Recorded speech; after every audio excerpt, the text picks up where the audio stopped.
Okay. I live Lord. on.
Sparta.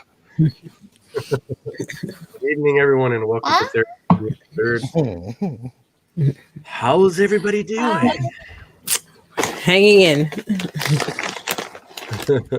Hanging out. Hanging out. Are you guys enjoying today's drama of what's going on with Robinhood? I'm losing my mind. It's so I'm enjoying it. It is. I am Robin enjoying Hood? it. What's going on with Robinhood? So GameStop stuff. Yeah. So Robinhood is an app that gives you, it's basically like Fidelity. It's a trading app for stocks. Oh, I have it. I have it. What's going on? I have it out. I have the app. You don't know what's going on? Okay. Okay, it will blow up your phone. It will. No.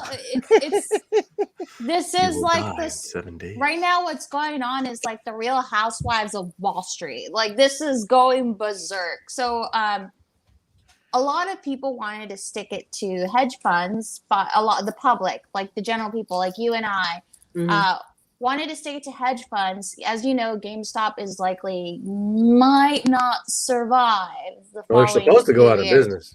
Supposed Correct. I mean, even post-corona, because the new model That of is games correct, can go yeah. straight to digital. That Yeah. exact app. So Robinhood was meant more so to target younger demographics to make stock trading so much easier to buy and sell stocks so easily. So the situation happened with GameStop, and as you know, I'm a Reddit freak. I love reading Reddit. I'm still confused. What happened with GameStop? Is it GameStop like in Robinhood? Their stock or like what's? It's the stock thing. So basically, a guy did the short thing with GameStop stock where he promises to buy it for a certain price in the future. Anyways, it's every time I try to explain, I mess up. Let's just talk about the end, which makes more sense.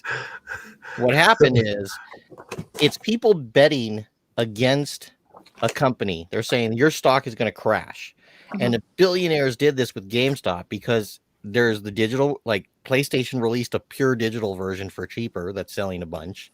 Okay. And video game companies are trying to get you to go digital anyway, so you can take your games anywhere. Anyway, so it would possibly hurt GameStop. So a bunch of billionaires said that's going to happen, put their money into that's going to happen. But a bunch of Redditors found out that they were doing that and said, let's go buy the stock to shoot its price up before that date. And now it's possibly going to cost, last I saw, like in the billions of dollars to these guys. So to get an idea of how drastic everything was done, a share was going for about $15. So this was around the time that everyone was suspecting that, GameStop was going to go bankrupt. So Wall Street Bets, the subreddit on Reddit, basically all teamed up and said, let's put all our money into this stock. Okay. And they bought a massive amount of shares. I think it's been 2 weeks, maybe a little less. Yeah. The shares officially went yesterday, nearly $400 per share. So it was 2 weeks ago, it was $15. And now a share was going $400. However, the drama started today when Robinhood and other companies, I think Fidelity was temporary and E-Trade was temporary, seized the option to buy not only GameStop shares, so you couldn't buy them, you could only sell them. They didn't give you an option to buy more, so you can, continue increasing the profit and increasing the value of that share. But they also pulled AMC, Nokia, remember those old phones we all had, and BlackBerry stocks. So they were like, we're going to do this with these companies that are likely going to go out of business very soon. Well, Robinhood was like, you guys are making too much money. Sorry, we're going to pull this. You guys, the regular schmoes were starting to one up on the big guys. Okay. So Robinhood and another trader that a lot of people were using said, we're not going to sell these stocks anymore, even though we could, because you're upsetting the status quo of the current billionaires. Wow. Not because, fuck free market values. Right. It's like Robinhood and Acorns. So Acorns is another one that's out there, doing the same type of thing. So basically, the people that were losing millions were the people betting against GameStop, meaning the likelihood of it not surviving. They would make money if GameStop did not survive. Right. So they're losing millions because these shares are going there. However, when Robinhood pulled and E-Trade and a few others, the stock started plummeting. So it was remember, it was 400 yesterday. It dropped down to 165 a share because nobody could buy more shares. Wow. Everything was blocked off. So there is officially a revolt. Us, the general public, Right. are like, this is absolutely unfair. Robinhood is doing this because they are funded by big hedge funds. I was gonna say that's fucked up. That's totally fucked up. Right. Okay. Yeah. Which is ironic because Robinhood, guys. Robinhood, yeah. Well, it's yeah. That's I was talking to a friend about it, and that's exactly what I said. It's ironic. It's like they're called Robinhood, and now they're robbing from the poor to keep the rich where they're at. And every time someone calls me a damn cynic for saying that's how the world is, I'm like, just watch the news every now and then. This shit shows its face every now and then. Is that like, sorry, your masters want to stay there? But the craziest thing though is, okay, so everyone says that. Do you guys remember that dog meme? That corgi looking dog that had eyes that just looked like it was just like. Anyway. What was that again? What was that? Like this judgy like eye. The judgy one, not the okay. So there's cryptocurrency based off that meme called Dog, or I don't think it's Dog. I think it's Dog. Doge. So it's Dogecoin. Doge. There you go. Yeah, the Shiba Inu. Okay, now I know which one you're talking about. So these are literally penny stocks. This is, I mean, not stocks, crypto. Like it was currency at 1 penny. Everyone said, let's revolt since it's one of the few stocks that we can actually buy on Robinhood, and we're gonna put all our money into this. So officially, even Elon Musk joined in on the fun.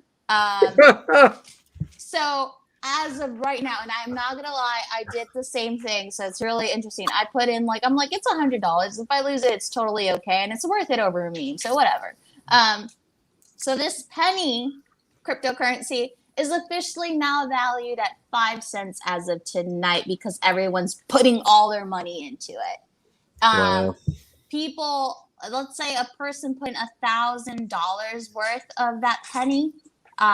If it reaches to a value of $1, imagine how much money that person's going to have. Wow. Just $1. Wow. So yeah, that's the drama for today. Robinhood, I'm so disappointed in them. Like, that's horrible. That's horrible. But it's also like, without that part, the rest of it is making the George Carlin fan of me go, yay. System go crushy. Smart normal people so outsmart them again, make harder. It's kind of because crazy. I'm one of the cavemen. I'm not smart enough to do yes, this. to the moon. Yeah, I've been reading that everywhere. It's driving me nuts. And on TikTok. So the one thing that's crazy though is it's really murky in reference to legal technicality. Like, could the founders of Wall Street Bets get in trouble for telling everyone to bet? So it's murky. Like, it's legal but not illegal. I mean, legal but not. Who are they legal. again? Who are these guys again? Tasty Dick 69 and Cozy Bear Teddies. We don't know who these guys are. They're anonymous accounts. Really. You don't have to give your email, I think, to Reddit. Last time I tried, you didn't have to give an email. If you have to now, that's messed up, Reddit. For you to post, you need to have an email attached to it. It's for you to post. Well, you can browse anonymously, but you do. But you know what? It reminded me of Jordan Belfort, Wolf on Wall Street, dude. In an inspirational speech. Do you remember when he was inspiring everyone in the corporate office? Yeah. This is what all the that's all that subreddit right now. All the posts are just saying, hold on, we're going to get this through together. They're going to war.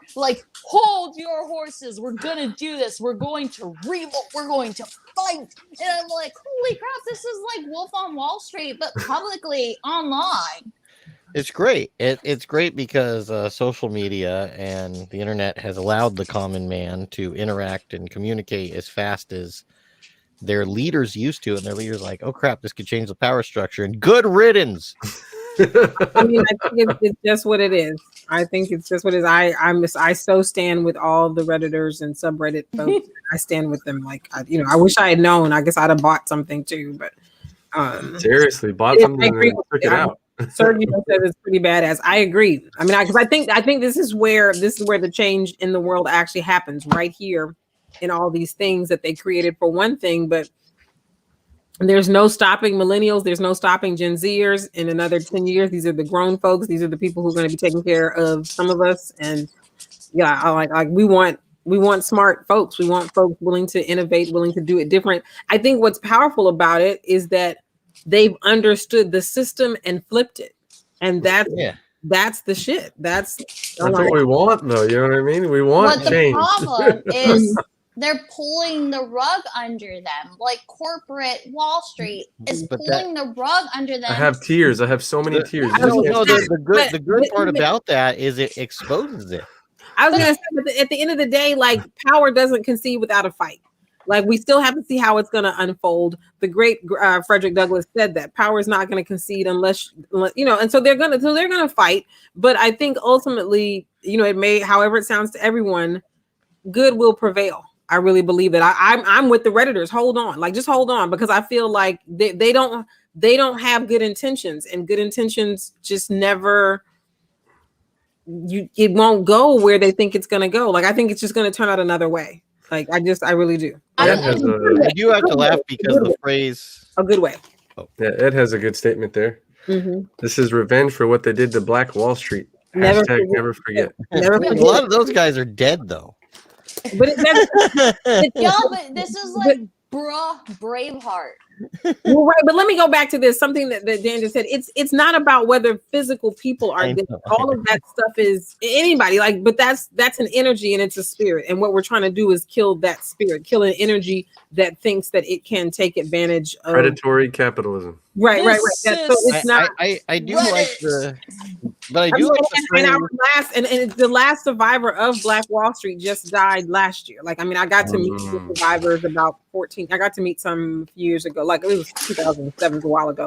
But and the last survivor of Black Wall Street just died last year. And I mean, in terms of someone who was an adult, I'm sure that children and different ones who were really, really small. But as far as people who were adult and who had to live through that, I'm curious as to whether any of those who perpetrated those crimes to a great level, like any of those policemen. But again, it's an energy. It's a spirit that we're trying to kill, and that's why, or trying to destroy, dismantle. All the good words we'll say dismantle. So that's why I love it. I feel as though. I just feel like these folks, these wolves are not, their intentions are bad. And now that they've been exposed, we don't know how it's going to turn out, but nothing will ever be the same from this forward. Do you guys with American memory, I don't know. This year has been so historical. It's honestly one for the books. Wait, well, I'm glad, because I didn't think there was any year where they said, do we need to write this down? No, fuck it. This year sucked. I mean, but you know what? It's not bad. It's like 2020 was horrible. And I know people say the beginning of 2021 has been absolutely horrid, but honestly, people are standing up for a change. People are allowing to say, I have a voice. I'm going to do something about it. And we saw that with the polls. And we saw all the idiots that stormed the Capitol get in trouble because they didn't realize their voice could also be stupid. But they're gonna actually shoot us? Oh shit, we better go. I'm personally liking 2021. Please don't go back. But I feel like, this stuff needed to happen, because if it didn't, then it would just continue going on. But there are predictions that the market will crash and it's going to be 2008 all over again. So, and that's when I will buy a new house. Yes, you could buy 2 houses. No stock, good credit.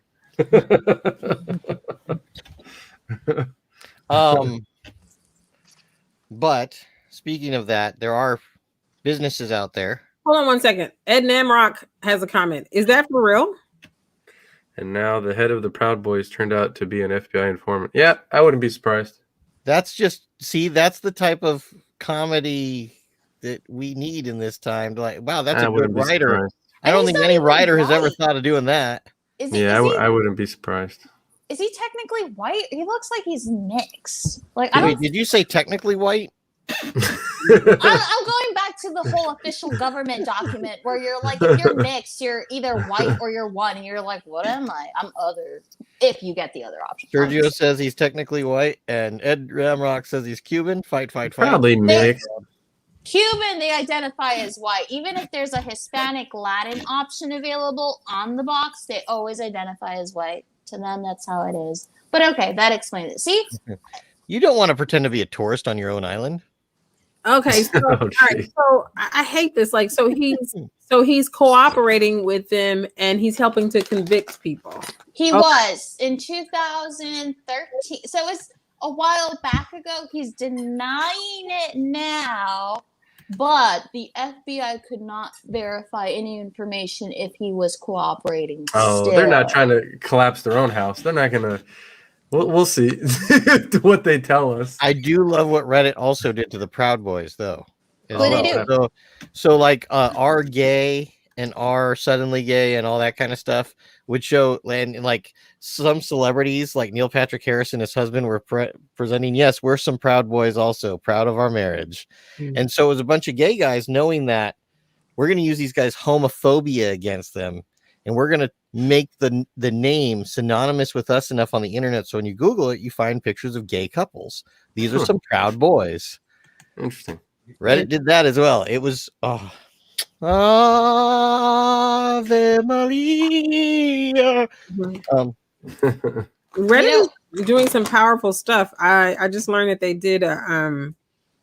did something to kind of help with the elections. They did because of the way that they they do, because that you vote on Reddit, they kind of simulated election, but the end of the pot of gold was getting people to go register to vote. Like they did this kind of thing. I have to do a little more research on it, but they did a simulation so that people could see the difference in what it means to vote, country, whatever. But what it resulted in was that 300,000 they sent 300,000 people to voter registration sites. Like they upped their efforts. This thing that they did, I have to do a little more research on it, but it's just when I read about it, I was like, this is very powerful. Like I'm gonna have to kind of like I was kind of thinking Reddit when it first came out, but it was when it first came around, I was like, what? I didn't understand it, and only like when I started working with you guys and all this, and ask Reddit, I was like, okay. But I remember when Reddit first appeared, I was like, okay, well, what is it? Like, why do I want to ask? Like, what are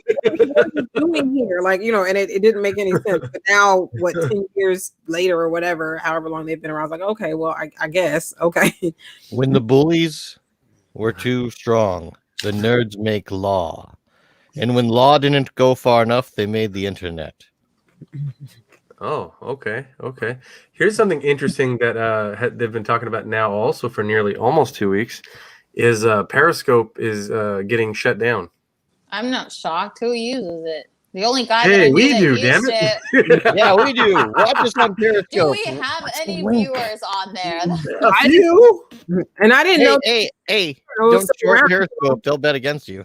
which would be great. I didn't know Periscope was still around until you told us that we were on there. Like I thought that they had, because it's not on this phone, but maybe a couple of. Yeah, Twitter owns it. Maybe if they weren't under the water spying on everyone through a small eyeglass, that's right, you would know about them. Just have some exposure to the outside world. Don't stand in the sea for so long. So I guess they're moving that up to Twitter. So I don't know. I'm not sure if I read it incorrectly. But it sounds like the functions that Periscope had, maybe not all of them, but some of them will be working on Twitter. When you said before that Twitter owned Periscope, the first thing I thought was, well, all they really need to do is if Twitter owns Periscope, then they just need to make it possible to go live from Twitter. Like to me, there's nothing else. Like if you had asked me, I could have told you that whenever you told me that we were on Periscope and Periscope was on, well, a great functionality. Yes. That'd make it way more popular too. I mean, Twitter's already popular. But, I honestly don't know anyone that has Periscope. The only person I know is Grant Cardone, who is just a sleazy sales guy. like There's an some famous MLM comedians on there. scheme I was type. pretty shocked. There's some famous comedians.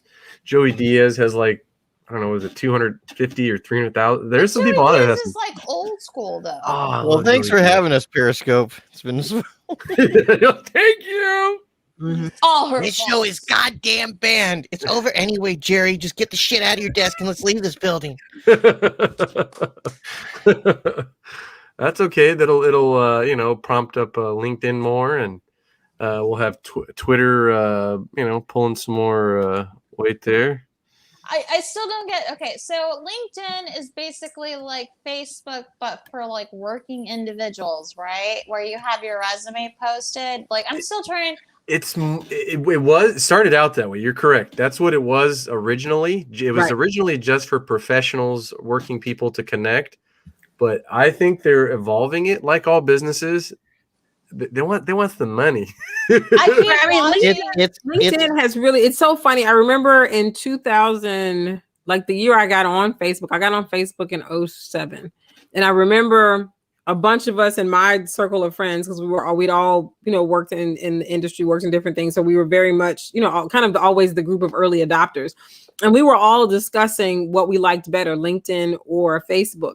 And my money was on Facebook at that time, because I was just kind of like, it's a more interesting, less complicated platform. Like everybody was coming out of MySpace. And the main reason that I was in love with Facebook is because it was just clean. Like there wasn't confusion that everybody's profile looked the same. LinkedIn, came along blue and white, but it was still like the functionality of it wasn't as clear as Facebook. And the functionality of it, to be honest with you, still isn't, I feel like could be clearer. But what they did do was very much establish themselves, like you're saying, Stacey, is a place for corporate and business. And if you're looking for a job, and if you're trying to present the most professional, presentation of yourself, then that's where you go. So I think it at a point it ceased to be a either or, because it's what are you trying to do? And a comic that I'm cool with. I mean, I think she's finally getting in more places now. But when I was like, okay, well, so-and-so, I want to tell you about more stuff. And she's like, well, I'm on LinkedIn. I was like, you're on what? And you're trying to do comedy? Like, girl, I was like, where's your Instagram? I don't have one. And then she was like, okay, well, I was like, well, girl, I don't even go on my LinkedIn. And I have all kind of, people who are trying to connect. Like, I couldn't believe it. Like, eventually she's finally gotten on to Instagram and all that good stuff. But I was like, you're doing what? You're where? No way. In my experience, in my experience, LinkedIn is where people post a bunch of articles that they don't really give a fuck about to impress people they don't fucking know. That's possible. That's possible. And I'm about to cancel my goddamn account because of that. I keep reading and watching videos of people using LinkedIn as another social media method of slipping into your DMs.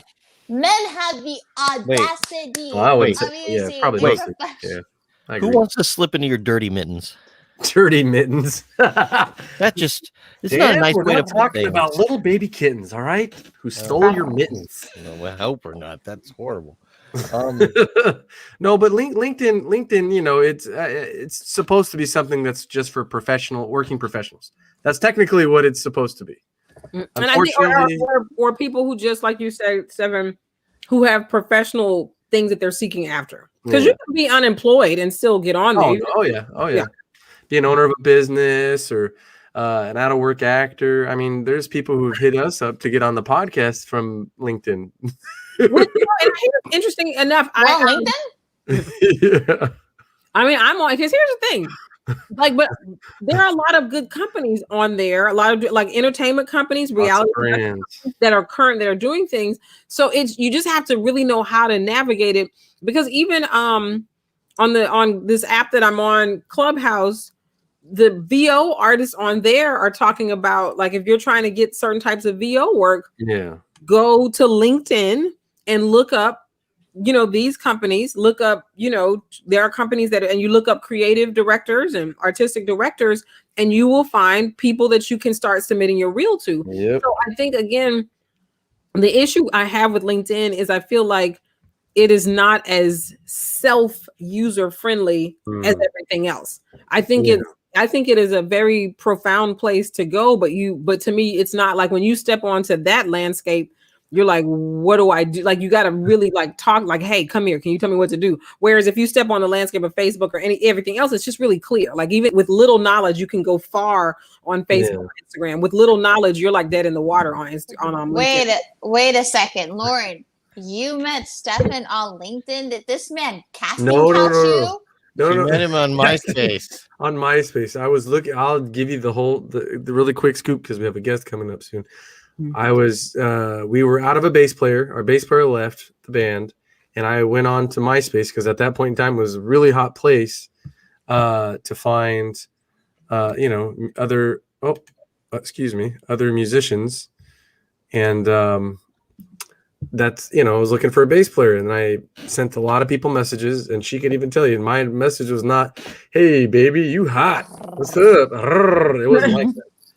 It was like, "Oh, you play bass, I'd love you to try out for the band." It was not flirtatious. Oh, yeah. Casting couch. Yeah, no.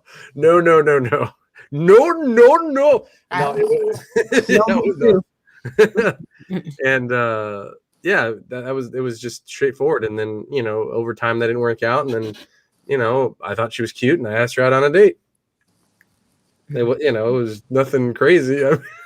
Laura, was there a couch involved? No, there was no. There's nothing crazy going on. I think the funniest thing though was because I was into metal and horror movies and stuff, and she saw my shirt. And we're going to sit down, and she's like asking me like, "Are you one of the bad people? Are you like a weirdo?" Yeah, we're about to sit down, and she's saying that, and I look at her and I'm like, "No, are you?"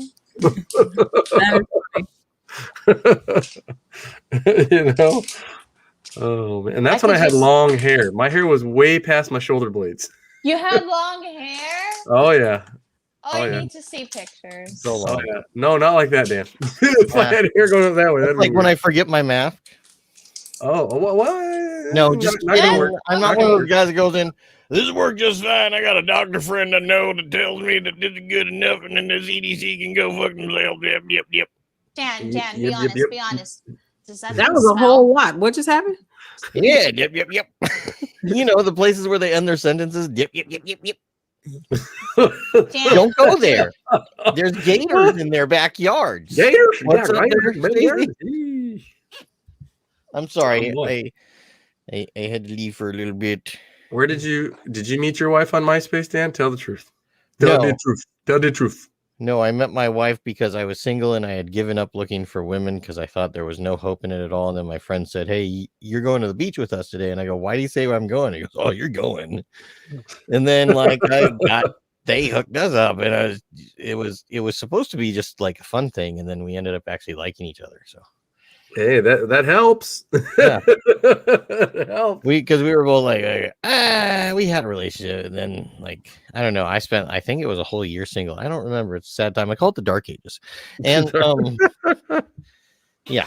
But what's funny is I meet someone like 2 weeks after I go, "Fuck this, I'm not looking anymore," and it's like, oh, that's right. They can smell it on you. Right, that's how that always goes. Fuck.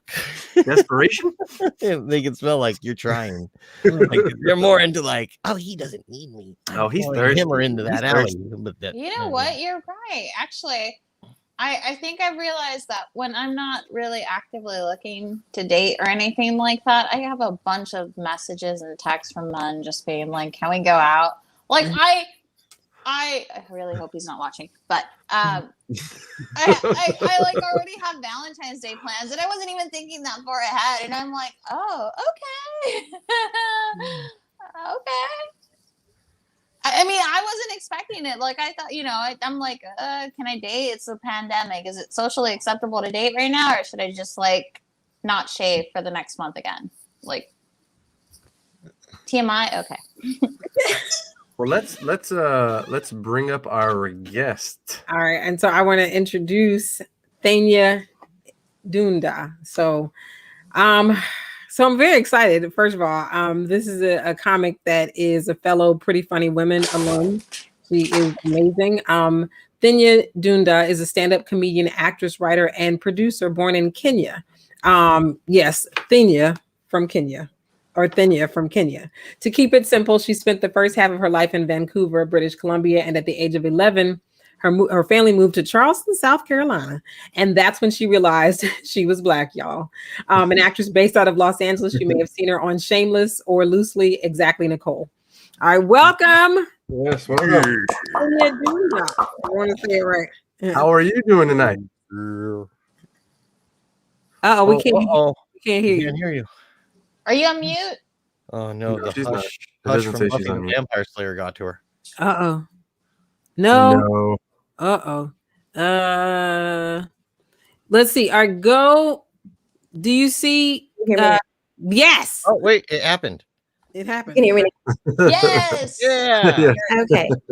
I plugged in a mic, but apparently I don't know how to work anything. So I just unplugged it. I was like, that's not going to work out. So It's okay. Let's- It's in the time of COVID. We can't do our normal thing and send over one of our guys to help set you up. Yeah, it's due to that COVID. would've- It's not budget or nothing. that would have like really helped. I learned just how technologically unadvanced I was. Just every time I get on the internet, every time it's just like, huh? I do this every day. Every day I get on the internet and somehow I fuck it up. Oh no. Welcome to the therapy of the absurd. And so, because we are therapy, we will fix your internet affliction. We will somehow, before this therapy Thank session is over, you. we will figure out how to fix it. So, It's everything I need. some like amazing stuff going on. I want to jump into eventually like your bench comedy, Mike, but like what makes a born in Kenya, raised in Canada, and then to South Carolina, where did acting and comedy come into the mix? Oh man, I mean, I think it started out with like my parents just my name, like why? Why did you do that? I moved when I was like 3 years old to from Kenya to Vancouver, or Canada.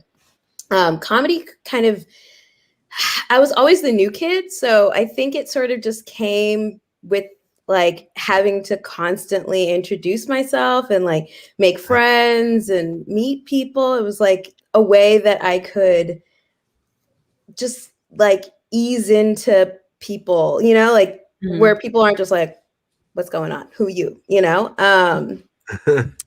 Yeah. So I think like that's kind of like where like it was born in me, but like where it like manifested naturally was probably about 4 years ago when I actually started doing stand-up. Yeah. Now, were you doing comedy? I mean, were you acting before comedy or acting after comedy? After you started doing I started acting first. Okay. Yeah. So I mean, I grew up in Vancouver, which is like a huge just television hub and film hub. And I was like always obsessed with it. But my parents were just like, we're African, bitch. You got to be a doctor or an engineer, or, you know what I mean? Like they were just like, that's cute. But that's not a living. So I always like dabbled in it. And when I went to college, I dabbled some more. And then I was like gonna go to medical school, and I just like had a breakdown, and I was like, I can't do this. I gotta like go act, I think. So then I was like, all right, let's try this thing and disappoint my parents. Because you know, like poverty is a dream, you know, like America is full of dreams, and being poor is certainly one of them. And I just auditioned for stuff. I got like really interesting opportunities. And then I sort of like hit a rut about 4 years ago, as like, I guess a lot of people do. And I was kind of just like trying to figure out my voice and like what I wanted to say. And I was like very just like dissatisfied with all of the auditions I went on. And I had a really good friend who Wait, let me ask you something. Dissatisfied with the role and the audition you were getting, or how you were doing when you were auditioning? dissatisfied with the roles that I was getting, Okay. or the roles that I was reading for. They were all very, I mean, here's the thing: these people exist. They are validated. You know what I mean? And it's so it's not like I want to shit on that. It just didn't feel like there was a part that was missing. Like that didn't feel like authentic to me. And I didn't know where that was coming from. And I had a friend who was doing stand up, but I never even considered that was a job, like that you could just talk to people for a living. I was like, wait, what? So when she was doing it, she would always call me to talk about jokes. And then it became like this thing where I would write with her and she would pitch her jokes to me. And then I would, rework them with her. And we would sort of bounce ideas back and forth. And she would perform them. And there was this great pleasure out of that. I was like, oh my God, I'd always go to her shows. And then she all of a sudden quit in 2016. And I just felt this weird emptiness. And I was like, it didn't make sense to me. And then a friend was like, hey, want to go to this mic with me? And I went, and that was it. I was like, oh my God, I got to do this forever. The comedy bug bit you. Yeah. Just the power plus the vulnerability and, and the conversation that you can have with people without, just by gauging their body language, you can really understand people. And it was just everything that I was searching for. And I had no idea. So yeah, that was long. Sorry. No, that was perfect. Dan, I had another question. So Dan, I was trying to have someone read my body language. Oh, I wasn't. I have no idea what I'm saying. By the way, whenever I do that face, this audience has seen it before, but whenever I do that, I have no idea what I'm trying to do. I think this looks funny. It's because it definitely doesn't look not at this point in existence. So anyway, I love it. Would you you are very one thing that you've highlighted is this kind of space of being very influenced or being very interested. Would you say that there were any other outside influences? What your collaboration with your friend is amazing. I just recently got into, I don't even know if I want to call it, well, I do want to call it collaboration. I've been kind of nervous about that. I've always thought, well, if someone else is writing the jokes, then am I really the comedian if someone else is writing the jokes? And interestingly enough, Kim Clevenger, who is a friend to the broadcast and a friend to everybody here, one night we were on a mic, she said, she basically gave me this joke, because I guess it was a joke that she wouldn't tell, but she felt like I would tell it. And it has served me so well, but I always feel but is that my joke or is that Kim's joke? But she always said you can have it for free. And then recently I got a comedy buddy. Judy Carter says we should have a comedy buddy. So I have a comedy buddy. And we meet once a week, and she made this suggestion to go along with this bit that I work on, I'm So Single. And she gave me I have the, it's like your mama, we elevate, I'm so single, da da da da da. So she gave me a da da da da da. And then the other day, Flappers is trying to, they're trying to do big things. So they were like, well, hey, we'd like to put up a clip of you. We're going to send you a clip.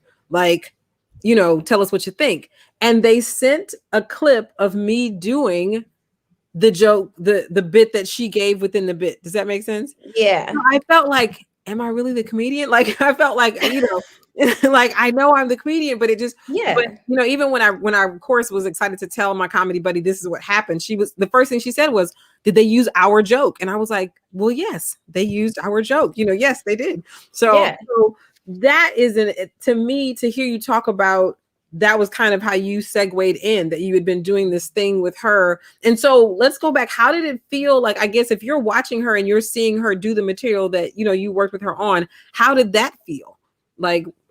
It felt amazing. Okay. It just I think obviously I think there are some jokes that are just so innate in you, and when you write them, there's only your voice in there, you know what I mean? It's not, it wasn't technically inspired by any, and like that's so loose, right? Because it's like, what does that mean? Because we're always like inspired, we're like looking around and feeling and expressing ourselves. So like it felt awesome. Like I loved when she would do something and it worked. Like just the ambiance, like when you're in a comedy club and you hear the laughter and the excitement, or even when people like scoff at stuff, like you're just like, oh, it triggered something in them, and you're like, yeah, like it got the response that you guys were working on, and it feels like a collaboration. And I mean, I guess coming from like before I did stand up, I did a lot of improv. And so like coming from that world, it doesn't feel like somebody's robbing me. It never felt like, oh my God, you stole a joke, or like I could have performed that. Like it always feels like, even when I pitch jokes to friends of mine now, like the girls that I collaborate with now, it doesn't feel like mine. It feels like it's innately theirs. Like I am just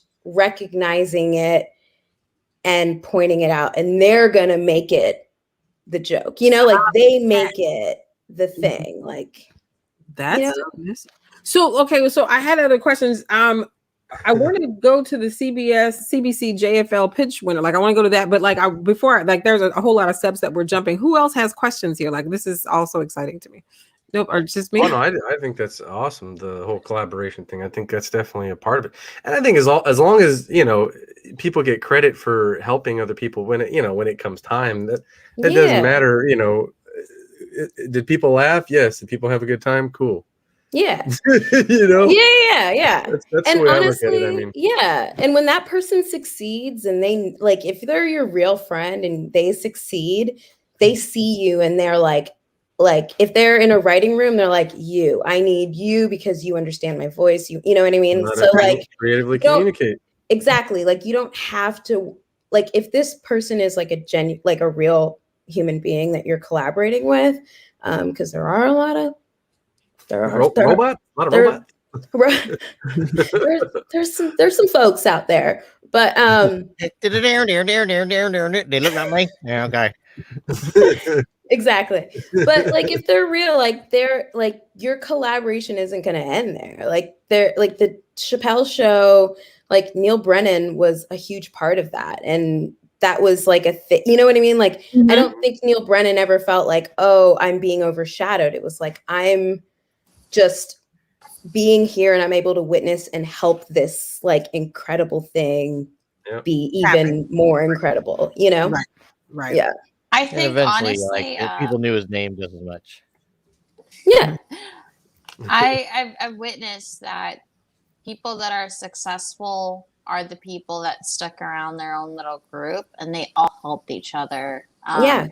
A lot of the regulars at the Comedy Store, a good chunk of them that are really good friends actually started around the same time. They were going to open mics together. They were working on material together, and it still applies. And I'm pretty sure even Chappelle with Donnell. So they're great friends. Yeah. So they all started around the same time, and they just grew. And it's teamwork makes the dream work.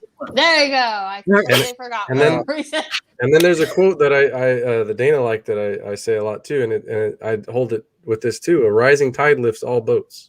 Yeah. And I say that to people now. Just people hear that from me. I'm like, Stefan, my collaborator. Is there anything about comedy that drives you nuts though? Like, is there anything about it? I was thinking about that. I mean, right now, not being able to like do it in front of like live people, that sort of is driving me nuts. She figured out the twist that we've all been dead for 2 years, and you're nuts. We're all plugged in, literally. Outdoor dining's open, so yeah, you know what? There are places that are open. I just like I can't afford the luxury of risking getting COVID. And not just for me, but for like others. But I mean, that's just a selfish reason. Things that irk me about comedy sometimes are like, and I'm like, I don't want to say this, but I guess I have to. Just like how kind of like how sensitive some topics can be, and like how, yeah, just like there has been like this sort of like cancel culture of late, where I feel Cancel like culture warriors. yeah, like where like the vulnerability and like where the safe space that you have to like talk about issues or whatever's like on your mind can be so somewhat like overshadowed by like somebody else's like sensitivity or trauma. And I'm like, ooh, girl, you just or boy, man, child, whatever, you gotta go work on that. You know what I mean? Like, this is not about you. This is about like a bigger thing. And like, I think our job is to sort of like reflect society. And when we're not allowed to do that with like full permission, it creates sort of like this mind fuck, you know, where you're like, can I really voice this vulnerable part of me? You know, it's not free. Sometimes it's not free, or like if you are free, you know, like if you don't, you're just like there are consequences, and it's sort of like that thing. And then like, you know, just like the regular stuff, like sometimes it can be, you know, like a bro fest, like a my dick Right. God, yeah. Oh my God. and you're just like still right. Okay, yeah. Women, if you feel really insecure, if your self-esteem is super low, all you need to do is just walk into an open mic and you are going to be a goddess. Mm-hmm. They will be all over you like they haven't seen water in days, okay? Wait, most of the open mics I go to are female, though. And I'm like, yeah, You're doing virtual ones. You're doing virtual ones. Like, When the indoor actual people open, you're gonna see that it's just a sausage fest everywhere. You're like, I believe it. I believe it. Yeah. I'm glad that you said what you said, because my uncle wanted to ask you, are you really from Kenya, and do you have your long form birth certificate? I am really from Kenya, and you can see my birth certificate if oh my Lord. No shame. But honestly, Kenya's so corrupt that like I could doctor that shit. Like, so I don't know. Like, that's dope. No, interesting enough, I'll show it. But we want to see it. We want to see it. Like, I want to see you, doctor. No, I'm just kidding. Like, oh yeah. No, my parents are in Kenya right now, and I was like, circle back and just like get me a new birth certificate. Like, just let's just redo this whole thing called life. Let's start at 18 again. Like, do you have multiple citizenship since you lived in multiple countries, or dual? Yeah, I have American and Canadian citizenship. I have Kenyan by birthright, but I had to forfeit a passport. You're not allowed to have more than 2 in America. Oh, yeah. Okay. Yeah. So America doesn't let you have more than 2. So I had to anti-diversity. Yeah, I know, right?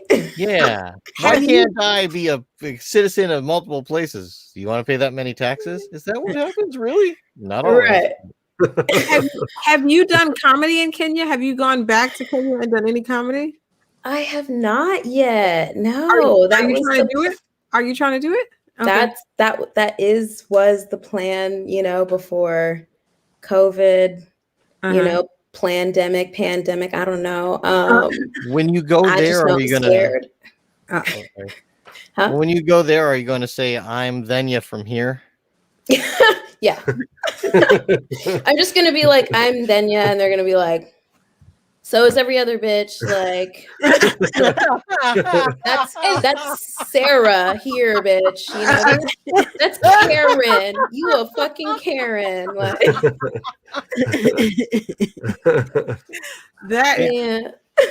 now, and Kenya, besides having their own language, what languages are spoke in Kenya?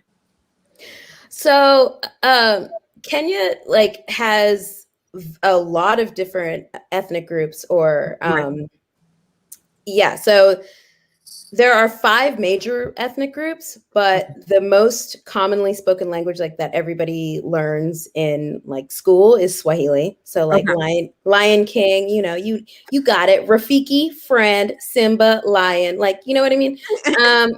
They're teaching you stuff. But then like there are 5 major ones. My family is Kamba. They're the wood carvers. Maasai, they drink the blood and they jump. That's the ones that you usually see on National Geographic. That is. Kevin Bacon had a movie with that tribe, actually. Yeah. I'm Angelina Jolie. What? Oh, the drinking blood thing. Oh, she did that? Oh, she drinks blood? Oh, with that last, like with one of her husbands, right? Wait, I didn't want the joke to go that long. That starts rumors. It's supposed to be in there and out. The Kalenjin are the marathon runners. Okay. Oh my god. Yeah, and then I was like, the Luyas are the like Obama and Lupita's peeps. Okay. That's them. Those are the major ones, but then there's like a lot of different like sub, and they all speak their own language. Got it. Oh wow. That's where Obama gets his accent from. Yeah. not Chicago, which I'm just like, huh? Not Hawaii. Not Hawaii. I mean, I don't know where he got it from, but I'm like, I like teach a class, sir. I mean, he does sound like someone who took some classes in. If you want people to fucking hear you, right? Yeah. Here's some ways to say syllables. Like everybody's gonna hear every syllable you say. Save some of them. Yeah. So I'm not familiar with Kenya too well in reference to unless it's been portrayed in the movies, and that's always, of course, a false representation of something. Yeah. Me personally, like my family's from El Salvador, but when I go over there, I'm humbled because the way of living over there is very different compared to here. And on top of that, I can't tell anybody I'm over there because I'm at risk of getting kidnapped. Even though I'm like fat as shit, I can still I can 5 guys, and I'm sure I'm gonna be good. You're not fat. I'm floofy, but oh yes, floof. I love Did you floof. say that you thought you were fat, and then you said 5 guys, and I'm good? Because that sounds like a sponsor. 5 guys. 5 guys will sell your burgers. When you go back there, do you feel like how different is it? And if at any point do you feel like your life is also at risk because foreigners or people that live in America tend to be at more susceptible risk of getting held as hostages for ransom or anything like that? Like that's how it is for me on my side. Is it similar? I don't know if it's like sort of like a privilege. I go so frequently that I'm not afraid. And I also am always with locals. Like my parents are usually there or my cousins. So I've never really feared being kidnapped. I am always scammed though. Like there's always a scam, you know what I'm saying? Which is fun because they don't think that I speak the language. So they're always like talking behind my back. But yeah, I mean, there is an inherent danger. Like, okay, I will say this, not kidnapped, but like, so I was, we were traveling from Nairobi to Mombasa, which is the beach. And so like Nairobi is like the city, and cops will just like pull you over randomly. And like the cops there are not, like, yeah.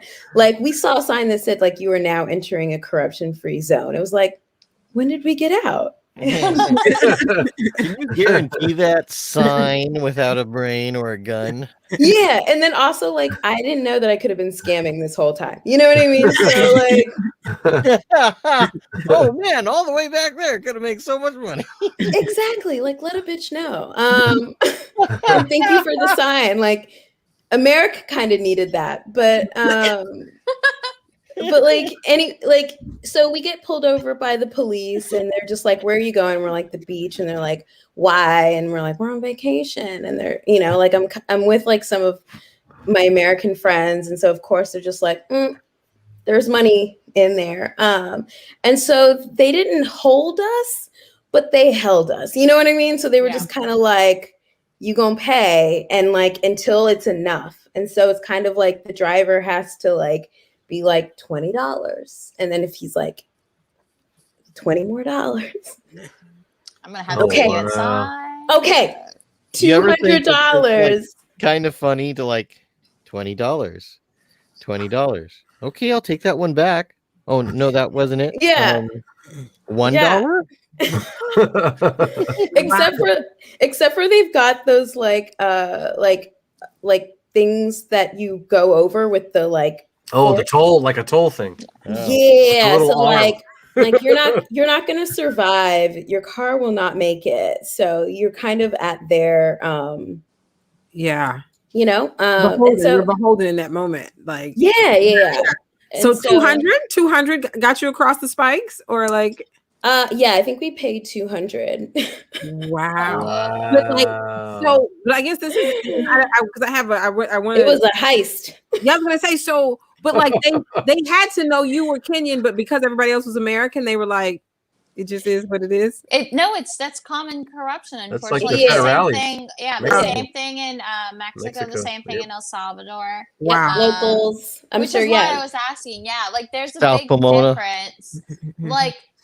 Cops are still bad here in the U.S., but have you seen corrupt cops where the legal system is basically non-existent? Right. Mm-hmm. Right. Mm-hmm. Have you ever thought about turning that into a bit? Like, y'all are complaining it's bad, but it's not corruption. You need to pay $200 to go to the beach bad. I honestly wish I could pay $200 though. Honestly, with the shit that goes on around here. I have to tell you, if you go on a date to the beach, it's gonna probably cost $200. Parking, that fucking weird shell shit she wants you to buy at that one hut, some other suntan lotion, a nice blanket. I don't remember that night anymore. Mm-hmm. An umbrella. You better bring an umbrella. Bikes. The bike, the where we're both supposed to be pedaling. I see you're taking pictures. That's fine.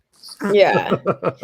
I'm sure you can relate to this, Stacey, is that like when you're there, there's a part of them that they know that you don't live there. They're like even for me, like I look Kenyan and I speak the language. They know that I am not like we have an accent. There's just even the way that we move. Like we don't even have to say anything. They're just like you know. Yeah. So, wow. They see us walk through walls. They're like, what the fuck? I don't. So with me, I haven't gone back to as much as I'd like to go to El Salvador.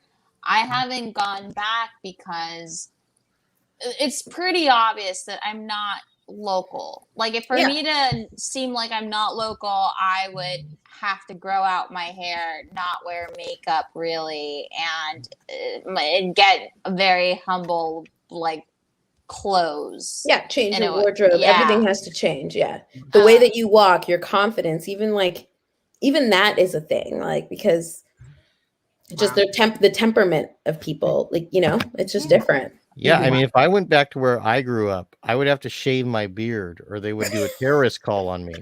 Oh boy! Oh, stop it! You're so hella white, you blend with the wall. Stop it. Walnut, California is kind of afraid of beards. Someone help me out here in the comments. You're a garden gnome, right? You're a garden gnome. Garden gnome. All right, so I want to ask you, yes, I am. Shifting to comedy a little bit. So tell us about winning the JFL 2019 pitch competition. Like, tell us about that, because I mean, we're all comics, and so we're congratulations, even though I know it's 2021, but that's big stuff. Tell us about it. Oh gosh. Like, what do I say about it? Well, what is it like for JFL?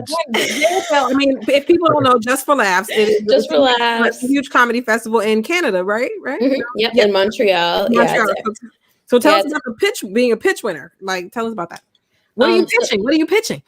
So they have a portion of the festival that's about pitching television shows, and like you apply for it, and then they select 5 people per category, and then they live pitch in front of 5 judges and like a room full of people. It's like up to like 200 to 300 people, and you have 5 minutes to pitch. So that's how it works. And you pitch your television show. So you give a log line, you have a demonstration, you know, like you can have a sizzle, like you can do a lot of things. You can dance, you can do whatever. Really make it your own. So I winning that, I pitched a show called Domesticate Me, and it's just about a woman who's sort of like fed up with the rigmarole of, you know, the corporate ladder, and decides to figure out like what life is really about. Like domesticate me in a sense of not just, you know, like being a housewife, but just like valuing life and like what that means, and the complications of like feminism. And it was a really personal project to me because I sort of like grew up in that, like my mom was like an uber feminist, or is, and I grew up with the thought of like marriage is not an accomplishment. It just is like, it's something that happens if you want it to, but like, girl, you don't have to do that. In fact, it might hinder your accomplishments. And so like, it was just like this thing that I felt like I was battling, because I then like, I fell in love, and I was like, oh, well, how do I make this stuff make sense? Like, how do I love this person, but like also like fulfill my goals? And like, so that was like sort of the question that I was searching with that. And so that's the project that I pitched. And I, you know, I guess I could have done a better job pitching it again to you guys. But anyways, that's the project that I pitched. And huh? Right. I'll buy it. And with winning, I really just felt heard. Like, obviously, like when you win, like at JFL, it's like a huge announcement, and it's like super fun. There's like a party, and you get meetings. And so I was just like, oh my God, my life's going to change. You know, like, don't talk to me. I'm a star.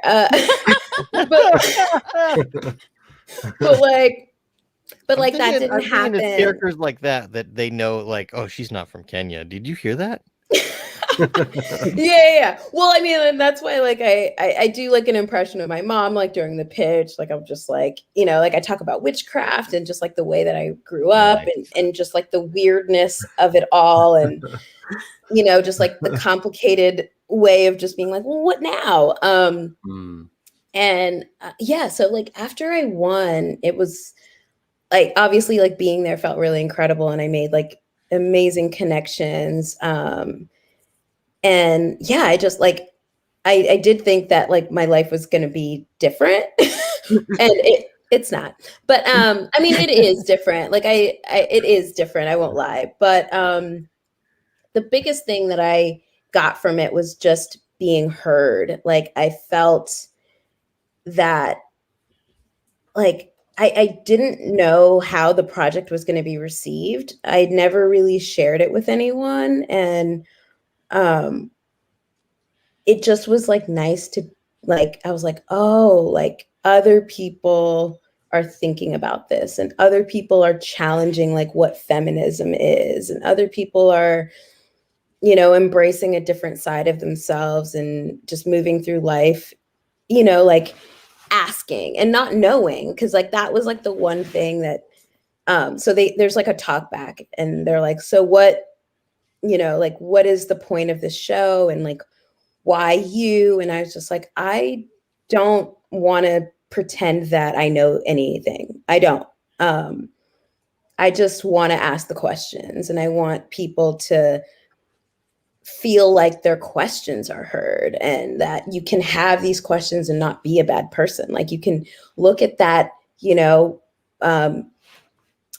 like mom in the grocery store with like her BattleBot stroller and be like, oh, that looks awful, bitch. But like also like see a baby and be like, oh my God, like I don't know. And so it's just like there's just it's so complicated. Like our existence is so complicated and our roles are so complicated. And like I like value my independence, but I don't want to gas up my car. You know what I mean? Like so it's just like these things don't make sense, but like let's process them. Like let's talk about this weird shit. No, then we are going a little late at the moment. I I'm didn't so want to sorry. be Okay. I didn't want to be Bye. rude, but we also don't want to ignore that we had a comment asking a question. It's from Oren, and before we go to the next segment, we just want to make sure we put that up. Do you see it? Yes, I do. They are very proud. I mean, they will never live it down. Never. Obama is like the prized possession. Like he won the election when he didn't, like in Kenya, like people were just like voting for him to be president in Kenya. he wasn't running. So like, is his birth certificate legal? I'm retired. I had to do America. Did you watch that shit? Right. Some of those people are assholes. Yeah. Yes, they're very proud of Obama. He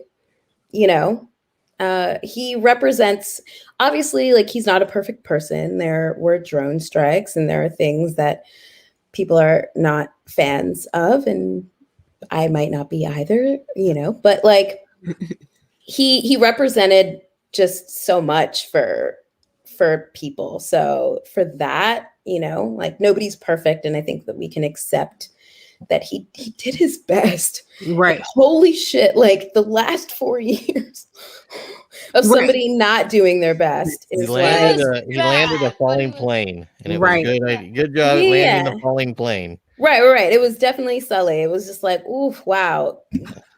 It's like comparing like an ex-boyfriend. Like he was bad, but he was not Cheeto bad. Like, you're like, and he has some bad things, but he wasn't. At least he wasn't like this guy that would be. He wasn't even Reagan. He wasn't Reagan bad. Like they kept comparing him to Reagan. I go, did over 200 members of his staff get arrested? Yeah, no. I think Obama was an excellent and amazing president. I recognize the flaws that people have said, but it's just like you can never understand if you're not in his shoes, and I can never pretend that I would even not make the same or worse decisions. So well, how should people catch you next? Oh man, I'm like, what am I doing? I was what you got coming up, and we wanted to know before you get out of here. We wanted to know about the bench. Of course, you guys named it bench, and it's so easy to say bitch comedy as opposed to bench comedy. Like, is that like that's because I was trying to say bench just now, but I found it sounded like bitch even in my own ears. Yeah. Freudian slips. When is that coming back? Like, is that happening Zoom wise, or is that coming back? Like, what's going on with bench comedy? Like, what's bench comedy? We want to bring it back. We want to bring it back virtually or in some capacity. We had it at this place called I'll talk fast. At this place called Delicious Pizza on Sunset in Los Angeles, and they have like this really cool backyard like space. So we're thinking about collaborating and doing something there where we can either have like people outside or just do something really cool with that. It's with Maddie Silverstein and Nicole Soul. They are incredible comics and storytellers. And then where you can find me is I am starting a podcast with actually Maddie Silverstein and this other girl named Emu Yu, and it's about cancel culture. And then I'm starting my own podcast. It's called Haven't Slept Yet with Thenya, and because I have insomnia. So we're going to get into that.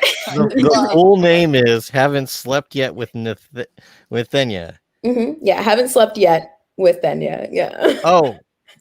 I heard that as one sentence and I went, Yeah, I'm gonna assume. Hey, be honest, okay? Though you probably thought of this podcast at like 4 a.m. because you were not able to get your eyes to close and you couldn't put your phone down, huh? Yeah, absolutely. Yeah, couldn't put my phone down, hadn't slept, and I was just like, maybe wanting something, but like I was just like, I haven't slept yet, and who could I have on the show to talk about insomnia? Like that would be fun. And then I'm releasing a comedy album at some point this year when I can get on a stage, and it's called Birthright But for Blacks. So yeah. My dad took mine back. He's like, "You didn't vote for Trump? That's your birthright." I'm like, "No, the sheep." In the meantime, everybody on here, thank you. Please follow Thenya at I'm Thenya. But you guys see the spelling because like all the time I've been saying. Oh yeah. Do you guys see the smell? I'm like, I'm just the terrible American, whatever is phonetically there. That's what I'm seeing. You don't have to say terrible in American and just kidding at the same sentence. I thought true. Really cynical there. True. But you guys see it at IAM_NTHENYA on Instagram. Is that everything? That's the best? That's everything. Yeah. And also, I didn't ask you, we have a couple of segments. Did you want to hang around for a little while longer for some of the segments that we have coming up before our second guest? If you have time. Yeah, I'll be here. Go do your thing. The next guest, I'm so sorry. No. We have to put you to the test a little bit here. Yes. So we want you to stay. I'm just asking. I'll be here. A few minutes more. You say it's 12 o'clock where you are. I will be here. It's all good. I have insomnia. I don't have anywhere to go. So I'm going to give you a choice here, Thenya. Alphabetical, date, or size. So those are three separate things. Alphabetical. That just tells us size matters, everybody. So let's start. Oh Lord. I'm just kidding. Stacey looks confused. What is going on? No. I'm going to share my screen. We're scared too. Now, okay, here we go. Caption. Think of a caption for this picture. All right. Go for it. My arms are tied. I'm tied up. I'm tied up. I like that. Don't you see that I'm tied up? Yeah.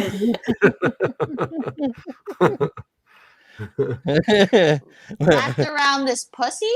Wrapped around this pussy. Yes. That's the winner. Come wrap around. So my veterinarian said I should try yoga. Oh, there you go.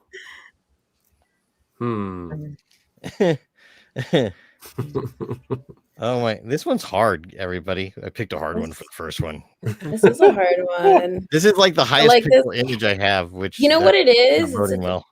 Cats are so judgy. I feel like the cat is judging me as I look at it. I'm like, that's how it feels. It looks like I dare you. What? Right. It looks like what the fuck are you about to say? Yeah. What are you about to say? That's like I'm stretching, bitch. Right. What do you guys in the audience think? Right. I think the cat's saying, "I'm telling everyone you did this to me on purpose." I feel like it's not what you think. No, it could be that, or it could be when you go to sleep tonight. I'm going to kill you. Mission meow possible. Mission meow possible. Yes. Oh my god. I think you and Stacey win. That was amazing. Did we pick this one for you, Dana? This guy does his own stunts. Y'all pick this one for me or the next one? No. This wait. one I gotta ask everybody. Do you think he dyes his hair? Oh jeez. Oh my. I think so. Wondering. Who's what was that Trump guy? Like I forgot all the people. Giuliani. Giuliani. Giuliani? Yeah, I was like, whatever his name is. You know how his hair was leaking? Oh yeah. Onto a cat? That's poor kitten. You want to show the next one? Or we just We're doing Well, that's about 2 minutes and 30 seconds. We're trying to make sure that these all have a certain amount of time. How do I go to? Oh my gosh, go to the next one. No. Oh, I was like, what is that? And then I was like, oh. No, you were like, oh, what is that? And then you were like, oh. I don't think The so. vibes are now. I don't know, man. Is that a farmer? Like, what's going on? We got like, what is that? A wheat knife there or something? Like it. I mean, communist pussy. Like I'm trying to figure out. Like Russian pussy. Like I'm trying to figure out what we got here because I just like from when I was growing up, and the sickle was part of the Soviet. Yeah, the Soviet Union's flag, like because there's no more Soviet Union. Yeah, but it was part of that flag. I'll hook and tame that pussy. I don't know. Right. This pussy? It's a hook and tickle. Hook and tickle. Hook and tickle's way better than what I said. I said hook and pickle. Oh, okay. I thought you said hook and tickle because that's okay. No, I said tickle because there's this show on TV where a guy turns himself into a pickle and it's so funny. That's a meme for the younger kids watching. Anyway. Hey, I appreciate it. Tickle me. I know what you did last summer. It could be. Yeah, I have it. I have it. Stimulate the revolution. Oh, yes. Stimulate the revolution. or the crops, right? I think stimulate the revolution wins. I think I like that. I'm so here for it because it means that we're thinking about women. Let me do dishes. Hey, this was supposed to be so I could. Never mind. My pleasure doesn't matter. Like that's their anthem.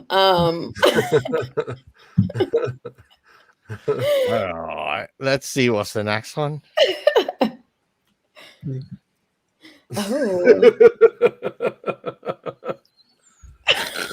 Now 90s kids are already thinking one thing. Oh my god. Any Soundgarden fans out there? I just want to know if he gets really angry. If he gets really angry, or people in his house get angry because they can't find a goddamn spoon. I know. It's like spoon me. Yes. You all see that? All those like medals on him? He must be very attractive. That's good. That's good. All I got is Neo. Pick one. That's all I got. The Matrix Neo, pick one. So that's Harrow and Mark? Yeah. Mm-hmm. Wait, what? I don't know. Harrow and Mark? Because I saw the spoons. Isn't that they use? Oh, yeah. Or maybe it is the grown kid from the Matrix, right? The one that bent the spoon, but as an older man. Maybe, yeah, maybe. Matrix 4 right here. That's what made me think, just like the spoons. So you're saying that he bent the spoon and eventually the spoons rose up and this is them holding him during his trial. Like this during his trial, like, did you bend Spoony McSpoonerson? I did. You monster! Throw the book at him. We only have spoons. Oh, they have spoons. When Magneto asked to be spooned. That's right. Right. Right. Oh, I love it. Actually. That was good. That's funny. I just wonder if does he wear that on a date? I think so. Did he get married in that? Does he go to work like that? Mm-hmm. So there we have final spoonage. Yeah. Spoonage. Thank you for hanging out with us today, Fenya. Oh yeah, of course. Thank you for having me. Oh my god, that was so much fun. Thank you so much. Everybody, go check her out in the places that we said earlier. If you didn't see them, rewatch the video so we have more views. Right there. Cool. Oh yeah, that's me. Right there. She'll tell you where stuff is happening. Yeah. Down there. Oh yeah. It's happening down there. After dark. Ooh. Oh my goodness. Thanks for being here. Yes, thank you so much. Thank you so much. All right, bye. Bye. For all the listening. Bye. Thank you. And now, Stacy, where do we go next? Ooh, wait. Let's we're gonna introduce our guest, but we're gonna play a video first before we do. Yes, we are. You are correct. You are correct. Don't worry, your parents can stay in the room for this one. Oh my Lord. Here we go. I just noticed there was some tension between you and Brad. What's up with that? Oh, nothing much. He's just an asshole that thinks he's better than everybody, you know. Or maybe he's trying to help you. Maybe I can help him. You see, I know a great surgeon that can remove that stick from up his asshole. And with that, I'm gonna head inside. You coming in? Nah, I'll be out here for just a moment longer, just clear my head. All right, see you in there. See ya!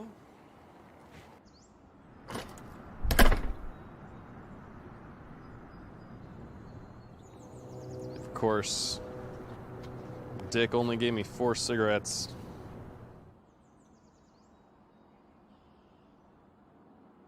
Fuck is that?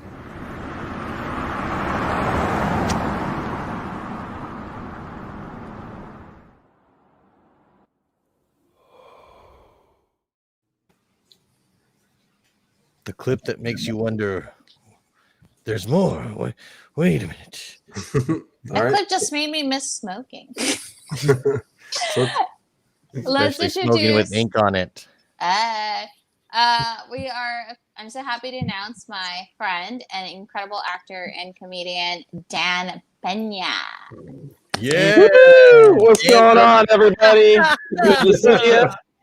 Welcome. Oh, Yeah. yes. Yeah. Bitch, why do you look more fabulous than I do?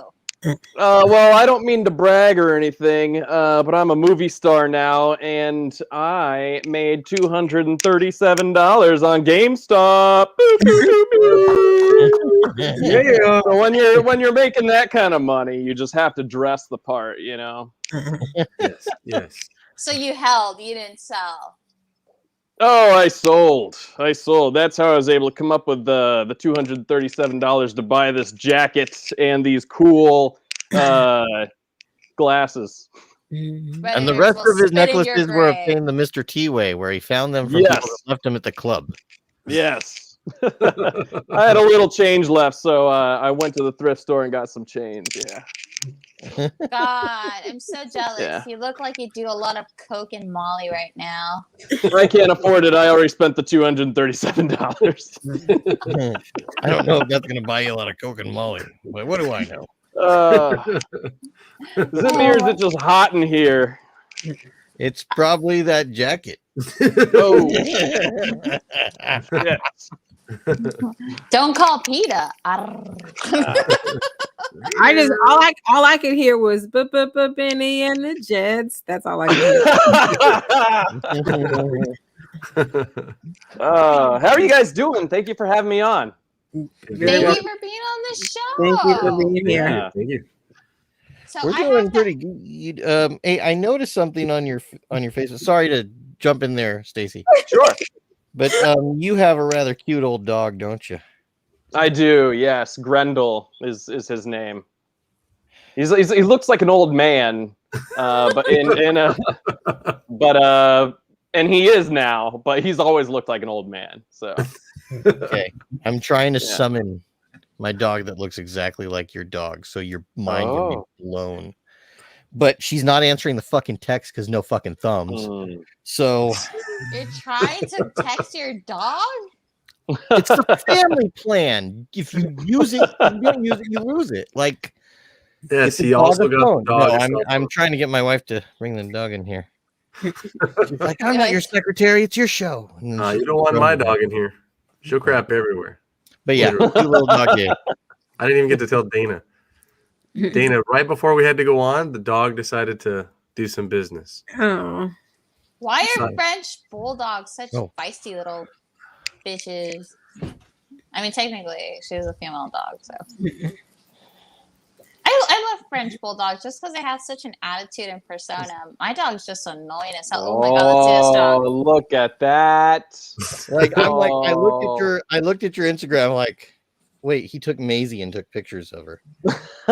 He's all nervous because she's. They look like they could be related. They look like they could be related. Yeah. She's nervous because she's like, I told you I never want to be part of this with you. Yeah. Like, I'm camera shy. Are you trying to set them up, Dan? You owe me biscuits. This is your dog, Daddy. No, she's really gonna collect old. biscuits later on you, Dan. You better get those treat biscuits ready. I needed beers too. Thanks, honey. Yes, thank you, honey. She sounds so annoyed by you. Like I can't delivering beers and dog. Beers and dog. We don't have any dog beers. She's not used to the showbiz atmosphere. She's like, oh, there's so many lights in here. So, who is that? That's the makeup girl. No, that's the neighbor. What are you doing? Anyway. So Dan, not the bottom one. Not the bottom Dan, which is another nickname. No, top Dan. Power Dan. Power Dan. This is already off to an interesting start. Okay,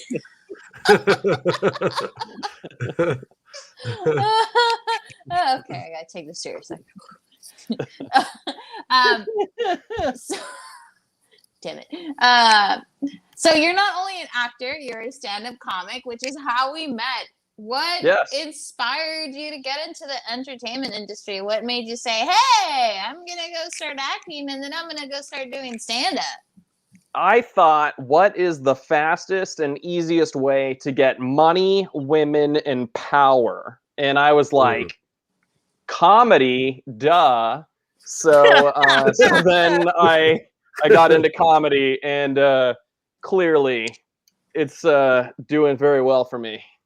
Yeah.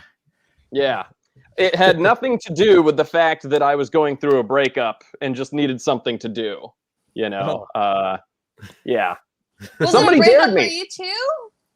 Yeah. Somebody broke up with me, and I was one of those people that would be like, my life sucks, you know. And someone was like, why don't you try doing comedy? And I was like, okay. And so I took a class.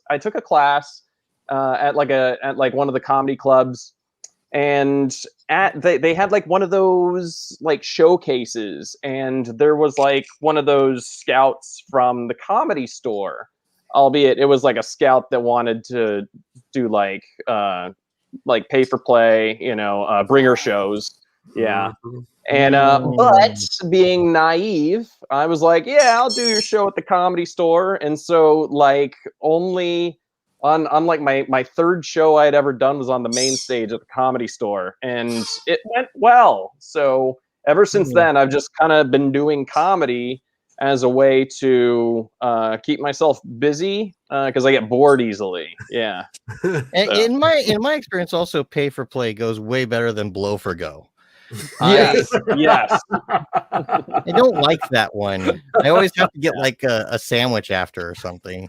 Yeah. Well, you agreed to it when you decided to be the bottom Dan. Okay. Yeah, I know. That's right, bottom Dan. Yes. You know, I like the positioning of our screens right now because it definitely shows Pena as the power Dan and Ochoa as the bottom Dan. You see how sick they are of my jokes, Pena? Do you see this shit? They're like, hey, we want to see Dan on the bottom. Just like, yeah, Dan's a power bottom. Shit you did last show. And for what it's worth, Dan Pena, there's 3 of you on IMDb, but you're number 1. Yeah, that's right. There's I think number 2 is still me. They just like got one of the credits wrong. They were like, oh, I don't know if we should start a new Dan Pena, and so they did. And then the third one is like the multi-billion-dollar man who is not me. The like it's definitely not me. $1 man. But he's 3. Like, what did they build him out of? Right. But He's built out of billions of dollars. No, this guy has grit, man. He's such a cool cat. We're actually friends on Facebook. I hope he's watching it now. He's not, but I wish he was. He like is a pick himself up by the bootstraps kind of guy, and like has like trained all these like Fortune 500 company CEOs and stuff on how to best facilitate, their running of their company. And so he's literally generated billions of dollars that way. And I have served up probably hundreds of laps. So, we're pretty much the same. Okay. Pretty much the same. Who added who on Facebook? Did you add him on Facebook or did he add you on Facebook? He added me. What? He added me. Mm-hmm. And then he said, "Are we related?" And I was like, I hope so. I would have been like, yes. Give me your money and die. Yes, Don't you remember me at the thing? Like, you said that you would fund my whatever the fuck. So just send it now. Yeah, I should. Yeah, send him like a Venmo request or something. I'm writing this pilot. You said you were gonna, So. Yeah. That's what I'll do next time. So it says, send me your social. Here's my Venmo.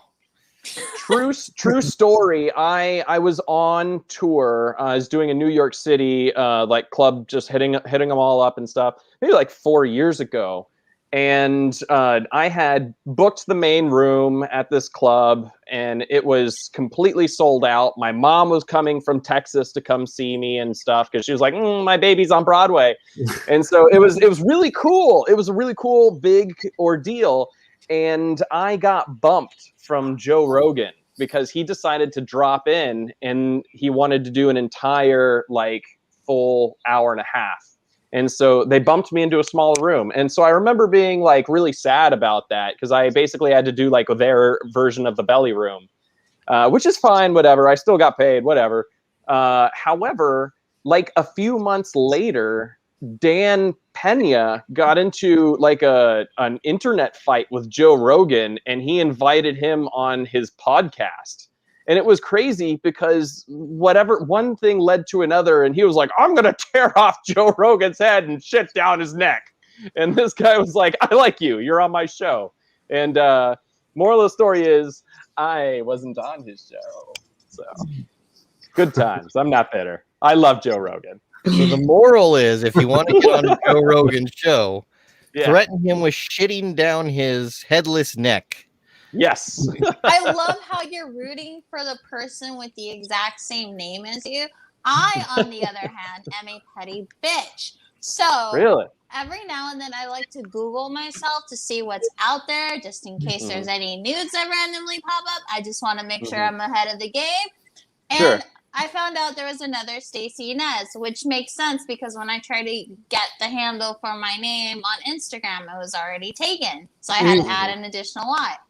I am in fierce competition with the other Stacey Inez. Luckily, I beat her for my domain. I get to be StaceyInez.com. That bitch beat me to an LLC. So we've been fighting. We're like, no, I am going to be the top search on Google, not you, me.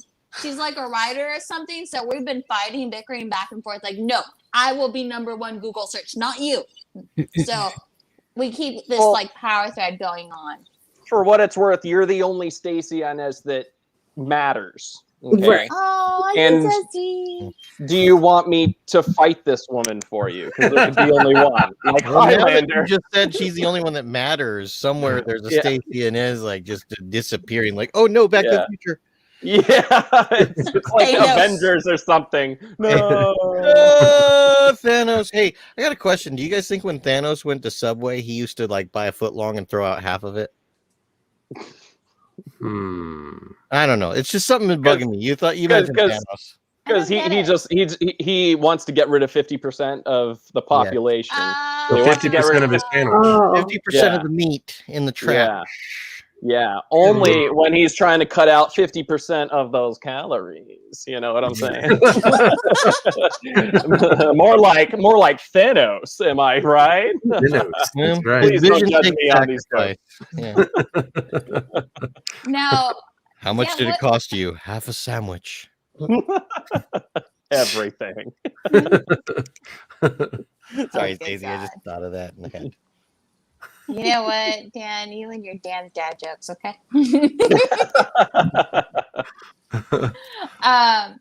So what are your thoughts on self-deprecating humor? I personally go with like a slight amount of self-deprecation on account of the fact that I find that there's such a huge backlash against bullying in this day and age, and people like to apply normal rules to comedy for whatever reason. Even though it's supposed to be comedy, I feel like I have to, like, everyone's tiptoeing on eggshells these days, and so self-deprecation is much better, in my opinion, than like going out and being like, "Hey, did you see that person with the thing? Oh my," like I feel like it's much easier to pick on people than it is to pick on yourself, because it makes you more vulnerable when you pick on yourself, because then you're exposing something that has a kernel of truth to it to your audience. And so however, if you kind of pick on people, I feel like you're almost inviting the audience in to retaliate. And that's when you get like, assholes in the audience saying like, boo and all that other, and you get hecklers. So fuck it, just stick to yourself. Everybody is their own easy target. It's also, in my opinion, I don't know about you guys, but I live in Hollywood, and it's like super easy for me to like pick at every little thing about myself. Like, oh, I'm too fat. I'm too, my head's bulbous or something, So like, it's a lot easier, I think, to just pick on oneself. These necklaces keep dragging my head to the floor. It's killing me. Yeah, don't be jelly. Don't be jelly. I'm a little jelly. I'm a little jelly. Where'd you get If those I wore them, beads you can't from? see them. So I got these because if you show more than your chest at Mardi Gras, they'll give you metal beads. Ooh. What did you show? My inner child. And Dan, it worked. Like usually the show your tits was for ladies. I grew up in New Orleans, so that was usually it. Yeah. Like, Yeah. It works for guys too. I have them now. Yeah. When you're chubby enough and you got them, flaunt them. If you're a guy. Well, since you said no, never. Anyway. You guys, and this question goes to all of you. I personally felt I got to a point where I like self-deprecating humor, but at the same time, I came to the realization that, holy fuck, I'm such a bully to myself. But I realized that I was constantly criticizing myself, and if I was dating or I was seeing somebody, they're like, girl, you have such low self-esteem. And I'm like, I know, but I want you to know this and this and this, instead of it unraveling slowly during a dating phase, they're like, look, I'm this fucked up. Like, I'm going to tell you this, this, and that. My TJ, like, I have boobies from TJ. I have, I'm very vain. I'm so super self-centered. Like, they're getting everything off the bat. In any way, have you guys felt that it's impacted your relationships or your dating life? Like, have you guys felt that? I just have to say something about self-deprecating humor. I know I look like a garden gnome, so I open with it for a reason. You may have seen me. But if you laugh at that, it doesn't matter that I look like a garden gnome because I made you laugh. Yes. Yeah. Dan, right. I laughed. You look like somebody that stormed the Capitol. He's storming the Capitol. Like I said before, I couldn't have been there. I don't own any of that tactical shit. Tactical shit or war paint. No, there's Mm, other reasons, Dan. Don't get worried. There's other reasons why I wasn't there. I see your face. Like, wait, is that the only reason why he wouldn't be there? No, plenty of reasons. I'm in California for a reason. I stay away from gator wrestlers and shit. He got rejected from Parlor. Oh. Wait, I didn't know. I didn't even know that existed. And then it ends. You're like, wait, I didn't get the white guy letter about that shit. I just told everyone about the white guy letter on the fucking air. True story. I'm on Parlor and I have like posted nothing. I'm just holding it because the other Dan Pena we were talking about earlier is a raging conservative and I want him to buy it from me. If you're watching, Dan, please buy it from me because it's weird having it. Hey, Yeah, the FBI has weird. your information now. They're gonna be like, "Oh, did this guy storm the Capitol? No, he does." I don't have the comedy beard somewhere." for it. Yeah, I've got too many teeth to have stormed the Capitol. Got too many teeth. Oh, that's a damn thing. That's what I said the day we had that week we had it. I came and go, no, I wasn't there. I had too many teeth. Oh, thanks, Dan. It's vindicated. Stolen. Dan's No, right. not stolen. Just connected. It's important to know that. Like, that teeth joke is sacred to me, and it didn't get enough laughs. Same wavelength. To answer your question, Stacy, I think that there can be a balance in relationships and stuff if someone has like self-deprecation humor. Like if it's too much, then I start to kind of catch on that maybe this person really does feel this way. And at being a partner, it's always been my philosophy that a relationship is like a hot dog. It should be delicious just as is, but each person is the condiment to the hot dog. So my girlfriend's like the mustard, I'm the ketchup or whatever, or vice versa. I could be mustard, I don't care. But like, but when someone is like, oh, I'm so ugly or so fat or something like that, like once or twice I could kind of giggle it off. But if it's consistent, then I'm like, it's tough to bring you any kind of joy to what is essentially a spoiled food item. If you can't love yourself, how are you able to then reciprocate that love on a genuine level? Right. So, damn, and once again, you get real facts. Well, once again, you described it like a hot dog, and I think it's like a hot dog, and where like if you like it when it's in your mouth, you don't ask what went into it. Yes. High five, Bottom Dan. Dana's face right there was priceless. Just frozen. Oh man. Oh, God. Do you guys feel like it's impacted your relationships anyway, Stefan, Dan? I don't know, man. You gotta have.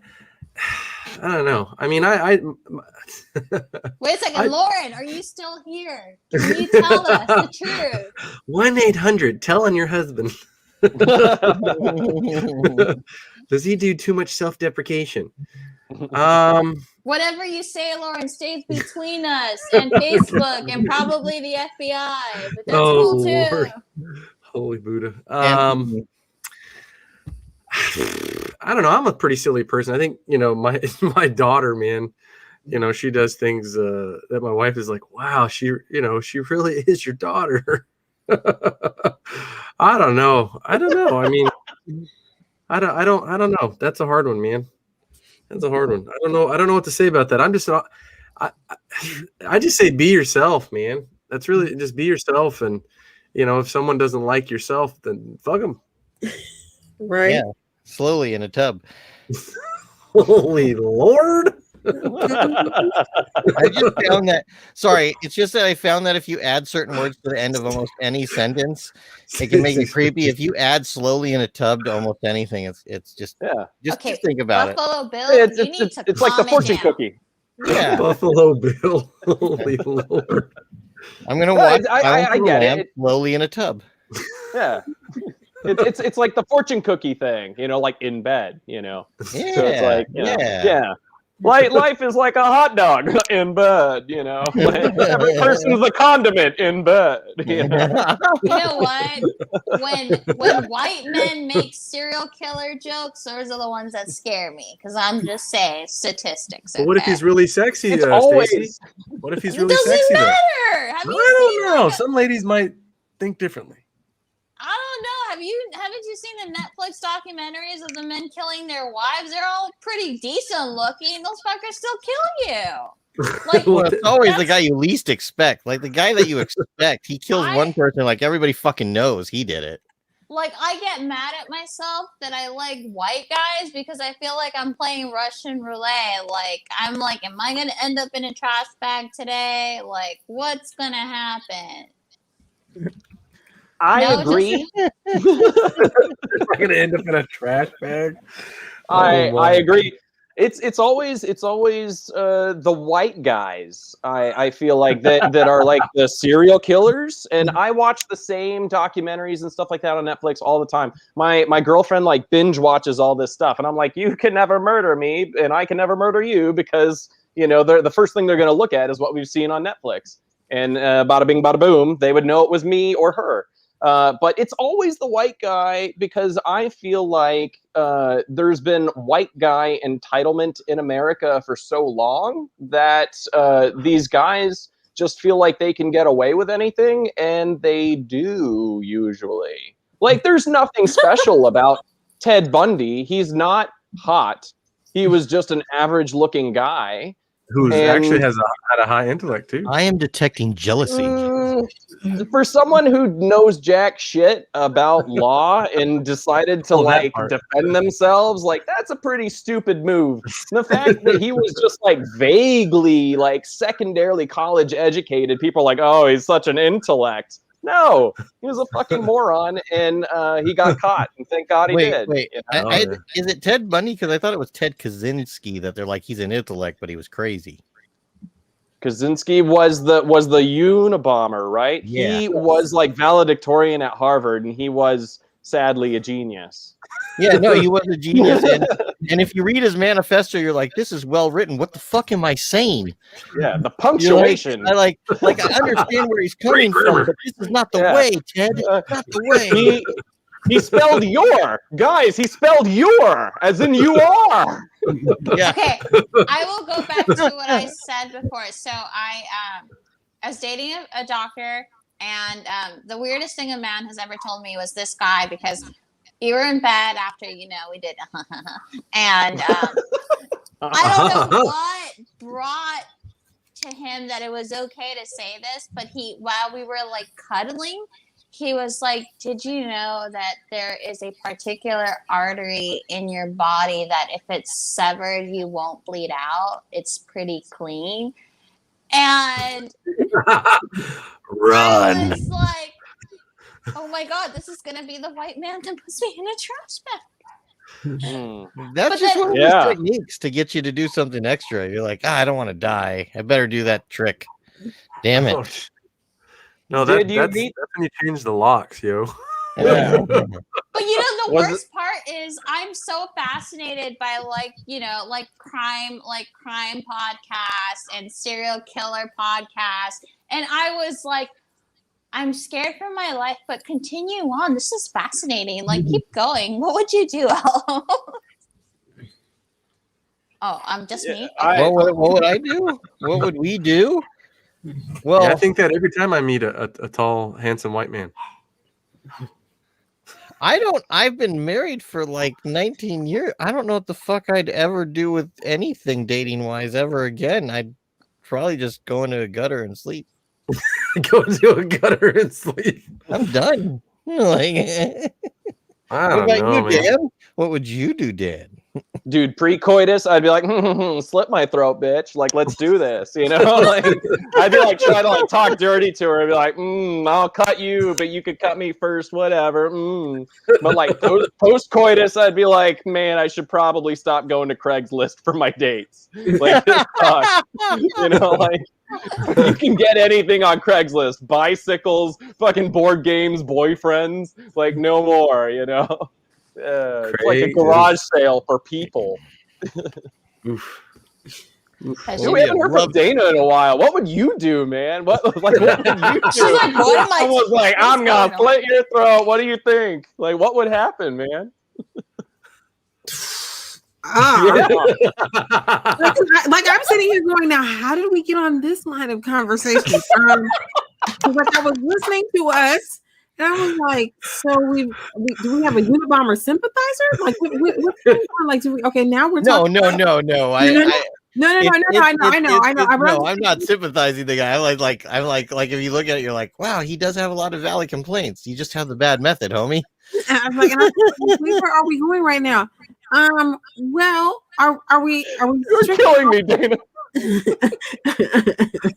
Okay, I love to make people laugh. Now, are we strictly talking about white males? Is that like what we're strictly talking about? Like I don't even know anymore. My mind people be crazy. like, I'm horrible. I'll just say this. I'm waiting to meet the right white guy. That's first. Like I got like The that's right true. white guy. Right. Like I've never, and I'm just, there's no design to this. I have certainly been on a date outside of my race, but I've never slept with anyone outside of my culture. Like, so that's first. Are you Two, collecting them like Pokemon? Like, ooh, I've dated this one, so let's try that one. and honestly, I probably feel like I like Squirtle. Like my politics are probably like, I don't trust this motherfucker. Like what? Like I don't like. It's just kind of, not in on the funny side, not on the hardcore side. Like I love all people and I'm one with all people, but honestly, I just like, what are we talking about again? Like, so I generally like. I know this is gonna. I don't want to sound too rude. Like I have a hard time like trusting past a certain space. Like so like that. So I wouldn't even. So if we talk about like, I love you, Dan. Dan said before coitus, after coitus, and I was like, I haven't even heard the word coitus in so long. Like I used to use the word in conversation, but I was like, I haven't heard that word in so long. But I'm just like, I don't even know. Like, they got to get past the front door over here, and like, are my cameras working? Like,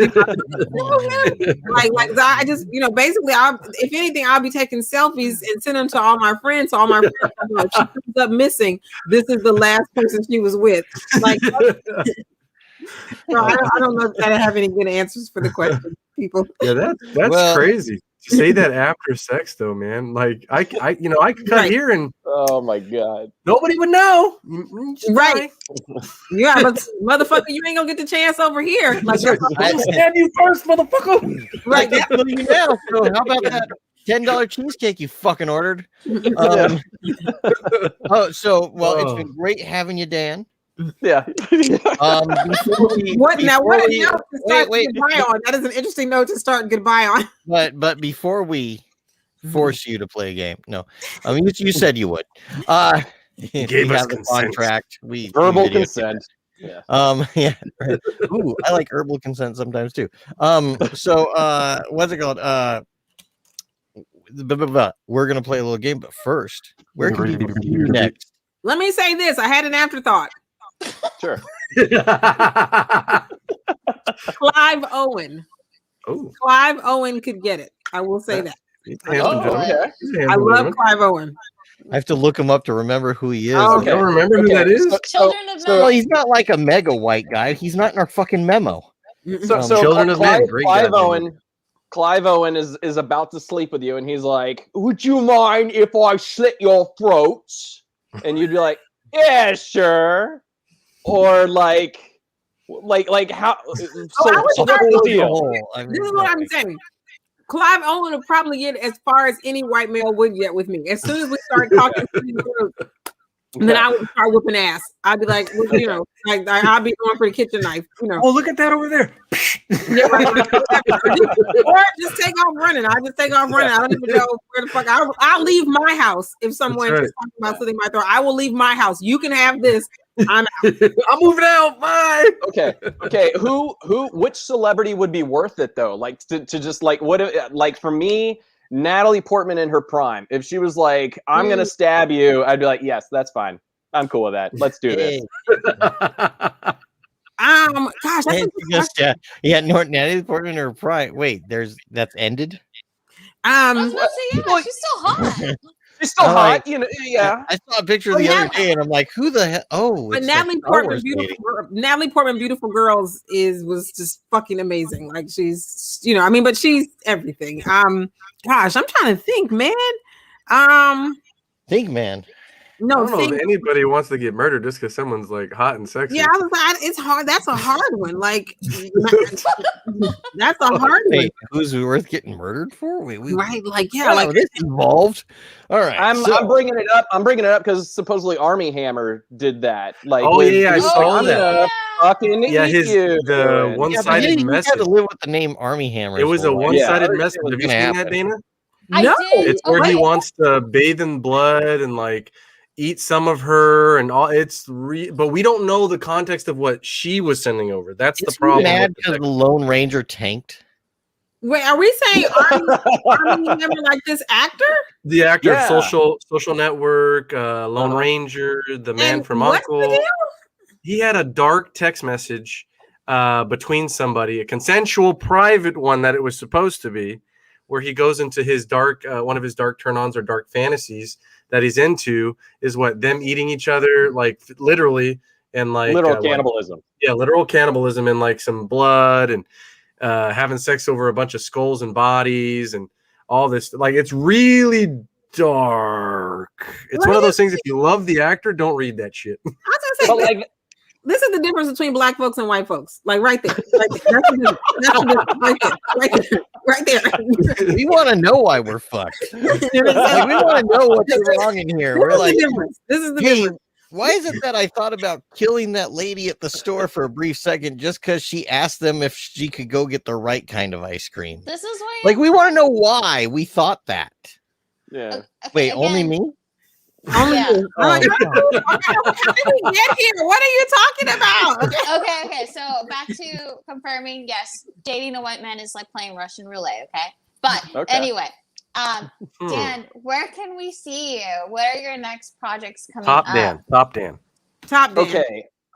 So I just had a Christmas movie come out this past holiday, and it is on Amazon Prime and like Tubi, and it is called Community Theater Christmas, and it's shot kind of in the style of The Office, so it's like mockumentary style. It's about the cute little community theater that has to put together a play and hopefully get a grant so that way they could continue their theater stuff.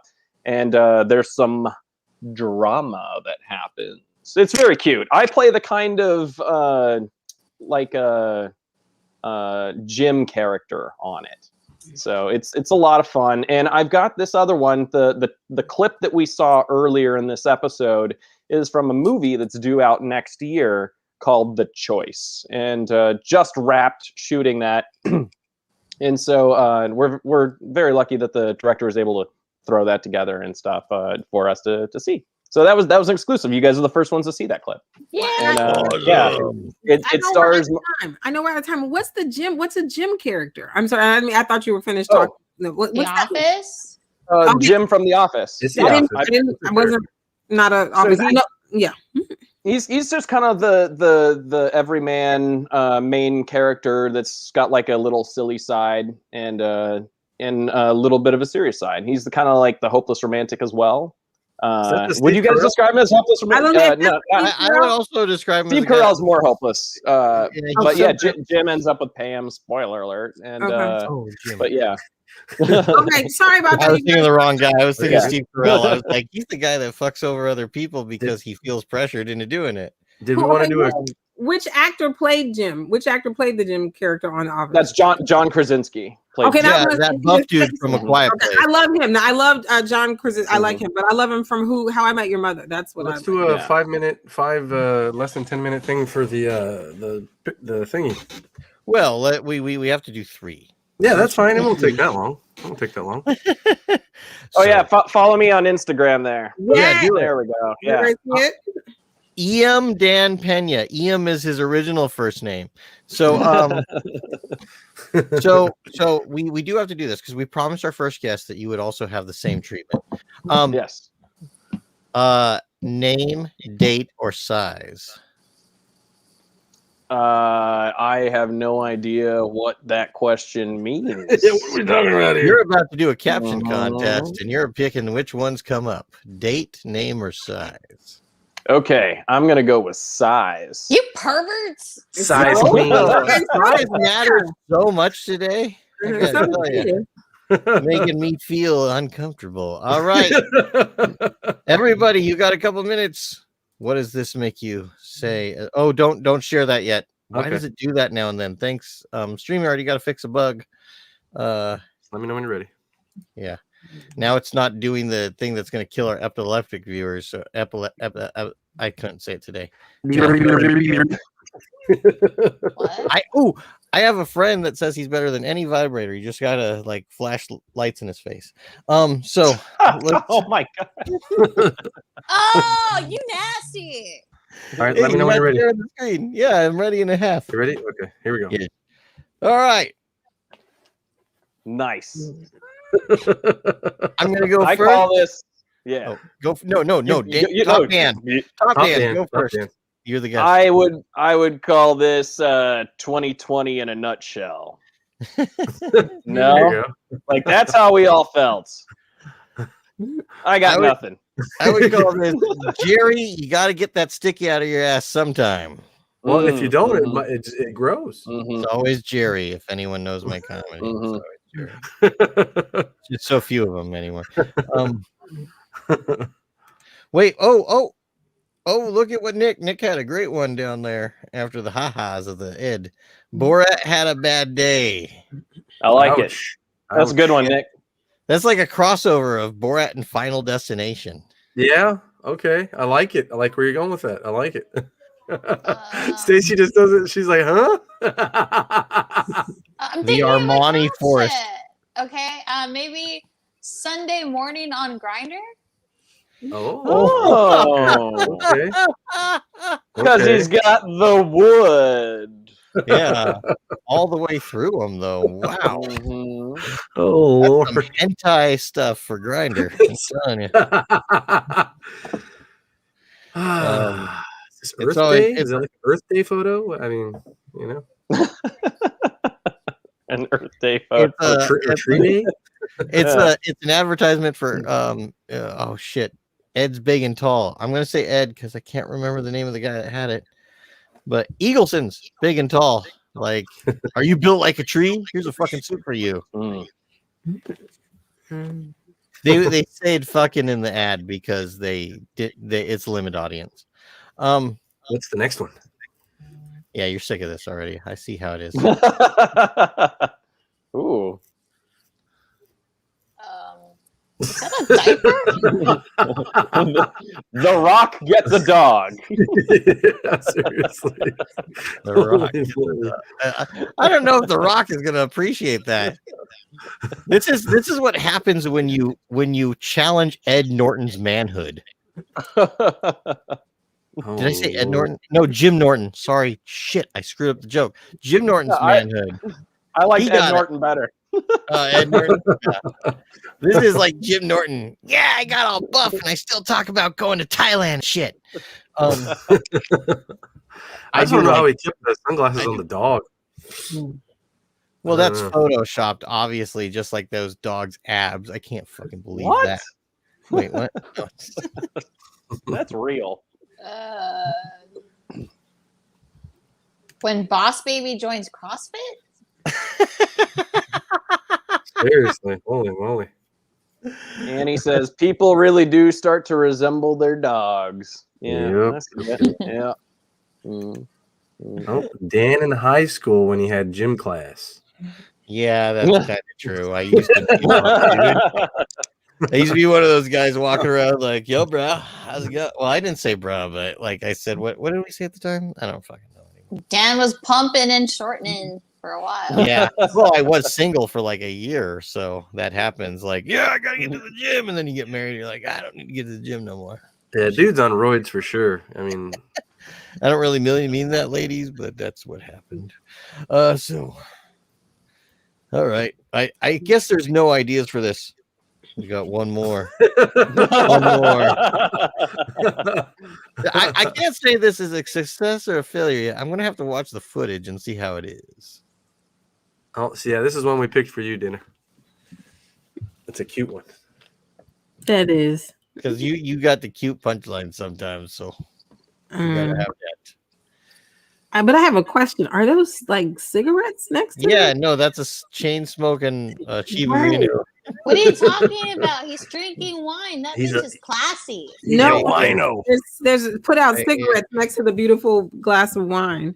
Right here Uh, is a little box of cocaine. Here's a lighter. right. I love Trump won the Ed. election. Ed says, Trump won the election, right? Like I love that caption. That's a thank you.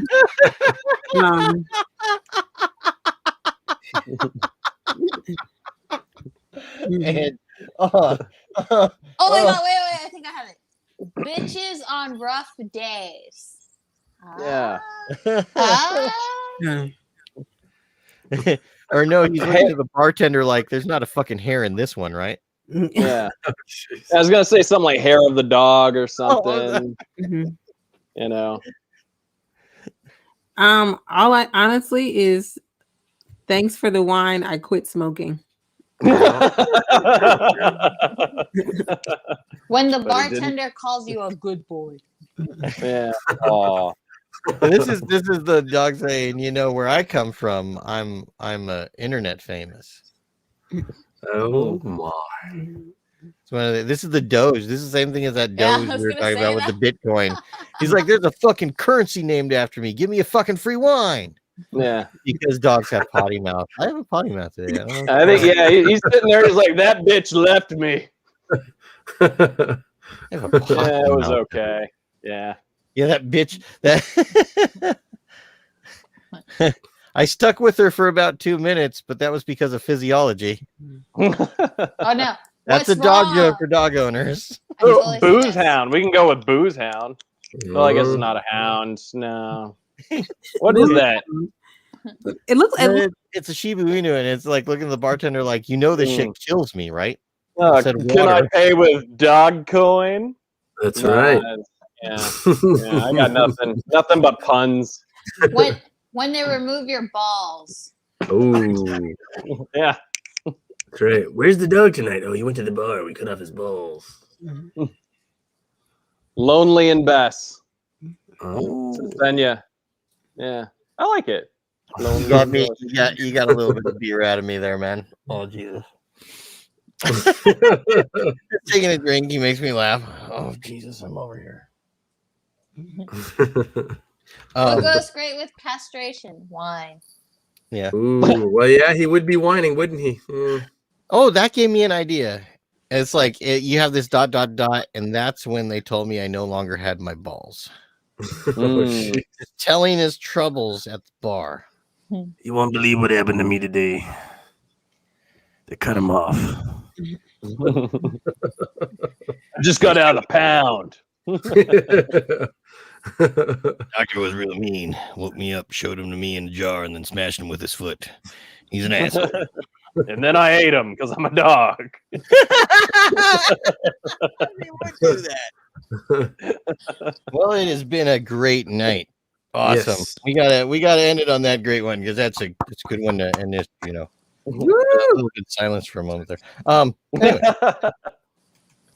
so Thank you for coming and hanging out with us. Dude, thank you so much for having me. I've had such a great time. Yay. Thank you for joining us. Yes, thank you. Yeah. And thank you, Thenya. I messed it up at the end of the night. Thenya, if you're still backstage, No, she's still backstage. You can throw hot water at bottom dance really face. late for her too. And thanks everybody. Thanks all our regulars. We call you again. Of course, Lauren. Lauren. Don't forget Lauren. Yes, Annie. And then, Stefan and Dana and wait, no, those are ours.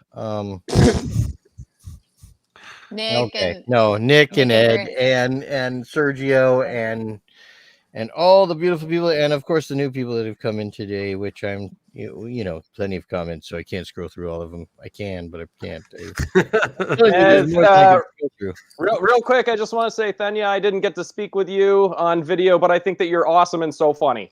So, can we bring her out before? Yeah, I can bring her out. Yeah. There you go. We got you in there. Yeah.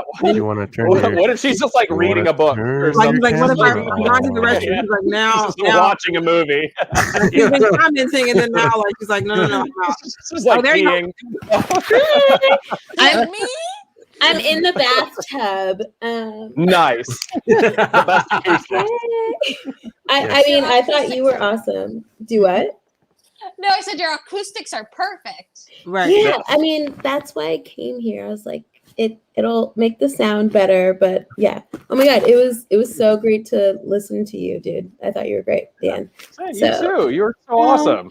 Thanks. Buds. Everybody was great. I was literally just bragging about you to people. I was like, this was so fun. There are real people out there who are just real. Wait. Yes, that's still true. That's still true. Yeah. Yeah. Oh, good. I thought I went back to being a wooden boy again. Oh God, please. Yeah, no, you guys are amazing. I hope this like catapults, I don't know, everything for you guys, your dreams, hopes, whatever. Yeah, you guys were great. No, don't laugh at these things. I've already catapulted my dreams. I hope all your wishes come true. It just sounded so Disney. Like, may all your dreams come true. Listen, this was that moment in The Lion King where like all the, you know, all the land is yours. That was that. What about that over there, Dad? That's the titty bar. I'll take you there when you're 18. Ooh, yes. That note, that's what that was. thank you guys so much for coming Thank and you, hanging out with us. guys. We Thank really you. appreciate it. Thank you, and thank you to everybody who Great came fun. and hang out with us again. We'll see you next week, Thursday night at 8 p.m. Pacific Standard Time on YouTube. Where else are we, guys? Periscope. Periscope for now, temporarily. Twitch and Facebook. So thank you very much, guys. Thank you. Have a nice night.